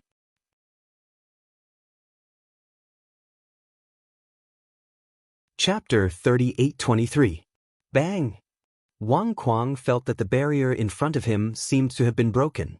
When he saw a green forest appear in front of him, he couldn't help but let out a long sigh of relief. With her head covered in yellow sand and dust, the bewitching woman who was battered and exhausted no longer had the slightest bit of her seductive appearance. She looked like a miserable beggar, but her eyes bloomed with joy. Brother Wang, we've broken the formation. We've broken it. Thank the heavens, who knew how long they had been fighting with the wooden dummies and ghost spirits in that damned sand formation. At least they were still alive. Looking at her side, of the 25 people in the mercenary group, only Gu Yishuan, Huang Qishan, Zhong He, Su Fugue, Wang Kuang, Xiao Dou and herself were left. 25 people died to only 7 people. This kind of sacrifice rate was simply shocking. Yao Hong didn't know if she should kneel down and thank the heavens for their mercy. Yes, it was broken. Wang Kuang couldn't help but feel a bit more bitter in his heart. The phoenix forest appeared in front of them again, surrounded by trees and green scenery. It was no longer that damned place filled with yellow sand. The unkempt Sherlang couldn't help but laugh loudly. With a knife in his hand, he glared fiercely, looking back and forth. Come out for me." This sneaky little person actually hid in the phoenix forest and didn't come out. "If I catch you, I'll pull out your tendons and skin you to vent my anger." The Sherlang mercenary group was actually only left with him and 2 level 12 great spiritual masters. The entire Sherlang mercenary group had suffered a disastrous loss this time. Too deceitful, really too deceitful. On the other side, Queen Fu Sha's situation was slightly better. The 5 people from Shadow City, Lin Zhener, Zhao Yi, and Qi Fa were more or less in a sorry state. As the daughter of the first city lord, although Mu Xiaoxue was just an ordinary person, she had the powerful maid Xiao Rou by her side to protect her. In addition, she had many protective treasures. At this time, she looked like the cleanest and most elegant person. Everyone relaxed at the same time and let out a long breath. Sherlang sat down on a piece of loose stone under the tree. He wiped the sweat off his forehead and said coldly, "I didn't expect that formation to be so difficult to break." The others also slumped down one after another. They had fought with their lives on the line with the ghost spirits for a long time, and now they were mentally exhausted. One had to know that the previous wooden dummies were still manageable, but the subsequent fight against ghosts was simply a painful torture. How could an ordinary person fight with a ghost spirit? After they had used up all the talismans they had on them, they could only use all kinds of spiritual energy to deal with the ghost spirits. This was because ordinary physical attacks like punches and kicks were completely useless against the ghost spirits. If one was caught off guard or unable to defend in time, they would be torn to pieces by the countless ghost spirits without any chance of survival. Leader, what do we do now?" One of the level 12 soul masters in the mercenary group asked while panting. "Of course it's to find that damned person who set up the formation." Sherlang gnashed his teeth and said. Suddenly, Yao Hong cried out, "Ah, look!" At this moment, everyone was still tense. When they heard this ear-piercing cry, they all frowned at the same time and looked in the direction Yao Hong was pointing at. They saw that behind the level 12 soul master who had spoken, the ground was constantly moving. A white bony arm stretched out from the ground and suddenly grabbed the soul master's neck from behind. Shit! A white bony arm stretched out from the ground. Chapter 38-24. Everyone was greatly shocked as they struggled to jump up from the ground. They took up a defensive battle stance as quickly as they could and surveyed their surroundings. They saw that the skeletons had grabbed the back of the spirit master's neck and dragged him over. At the same time, countless skeletal arms emerged from the ground and stabbed into the defenseless great spirit master's body. Everyone only saw that the great spirit master's body trembled as dense black air began to emit from his body. He was completely done for in less than a second. Waves of fear involuntarily emerged from their hearts. This was too frightening. In front of them was a great spirit master of the 12th level. Although his spirit power had been completely exhausted and his body was exhausted to the point of no return, his cultivation was still at the 12th level. He'd been at the 12th level of the spirit realm, but he'd been strangled to death by a few skeletons that had burrowed out of the ground? How frightening! Threads of cold air emerged from the depths of everyone's hearts. Yao Hong's shrill voice sounded again at this time. "Look over here, there, and there." Now that everyone heard her ear-piercing screams, they reflexively tensed their bodies. Everyone's pupils contracted in unison as they looked in the direction she was pointing. There were several places that Yao Hong was pointing at. The earth began to slowly arch upwards. More than a dozen bony arms abruptly shot out from the earth. "Run!" Someone howled. Everyone turned around and ran towards a path in the forest. They'd been tricked. They'd definitely been tricked. When they saw that a place that looked like Phoenixwood Forest had appeared in front of them, they'd assumed that they'd broken through the formation and returned to Phoenixwood Forest. Humans were like this. Once they returned to a familiar environment, they'd involuntarily relax and slack off. Who would have thought? They hadn't left at all. They were still in the formation, but the scene in front of them had changed slightly. That great spirit master of the 12th level had been slaughtered on the spot because he'd let his guard down. The person who'd set up the formation was too good at grasping people's hearts. It was simply terrifying. Gu Yishuan ran a bit slower and almost had his ankle grabbed by the skeletal beast that had shot out from the earth. He staggered a step and gritted his teeth as he threw out a fireball, smashing the skeletal hand to pieces. When everyone saw that he, a rank 10 great spiritual master, was able to shatter the skeletal hand with a single strike, their hearts relaxed slightly. It seemed that it wasn't that these underground skeletons couldn't be resisted. It was just that things had happened so suddenly that the exhausted level 12 great spiritual master didn't have time to resist. Don't let them get close. Queen Fu Sha's expression changed drastically. These skeletons were very strong in close combat, but if they were far away, using spiritual energy to deal with them would definitely be a one-hit kill. Unfortunately, their spiritual power was almost depleted, and they were barely able to keep the distance between them and continue fighting. As Gu Yishuan ran, he felt a sharp pain in his ankle. Earlier he had been too impatient and only cared about running. Now that he looked down, he was shocked to find that his trousers had been torn open, and there was a very obvious white bone handprint on his ankle. The pitch-black fingerprints made him feel a chill in his heart, and his whole body couldn't help but shiver. No, it's fine. Don't scare yourself. It's just a few more white bone handprints. After we get out, I'll find a way to apply some medicine to remove them. Shi Lang led his only subordinate and ran to the front. Chapter 38-25. Right now, he was so scared that he pissed his pants. He ran for a distance in a panic. Suddenly, a slope appeared under his feet. Shi Lang almost couldn't control himself and almost rolled down the slope. Suddenly, he heard a scream. Yao Hong was the first to roll down the slope. Everyone's expressions changed and they stopped running. Wang Kuang, on the other hand, still had some affection for this woman. Seeing this, he hurriedly followed. Suddenly, the sound of spiritual energy colliding came from the slope.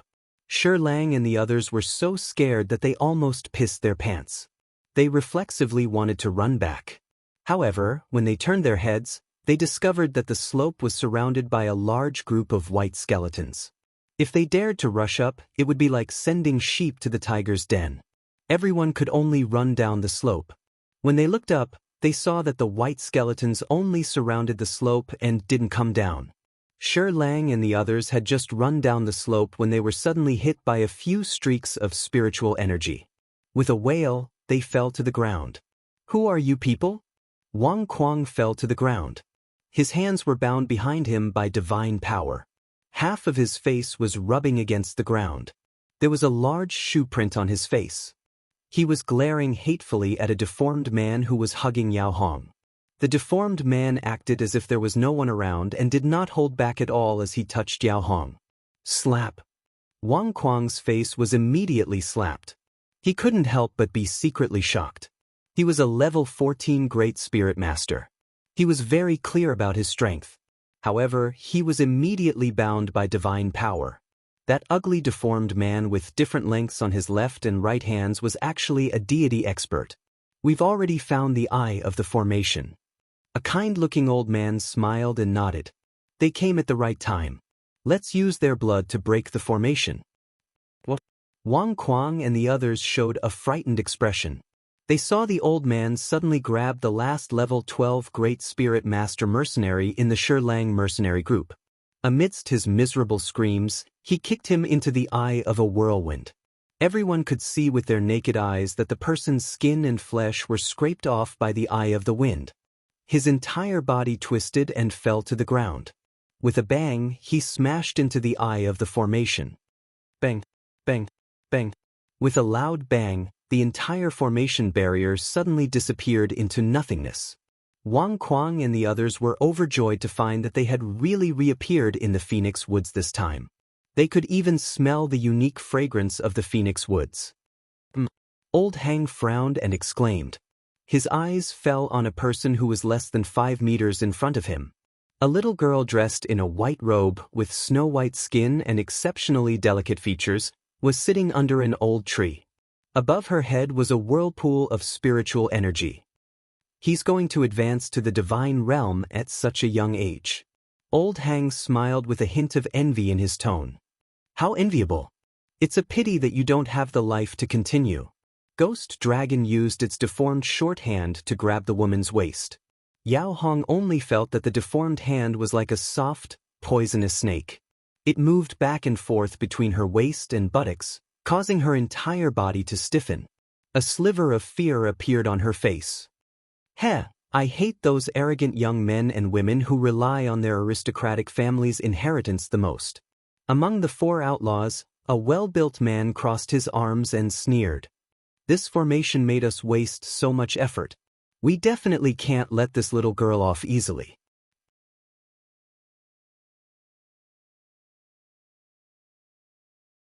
Chapter 38-26. Wang Kuang and the others didn't dare to respond at all as they listened to the 4 people talking among themselves. These 4 people's cultivation realms were much higher than theirs, so they simply couldn't muster the slightest thought of resisting. Right now, they only wanted to preserve their own lives.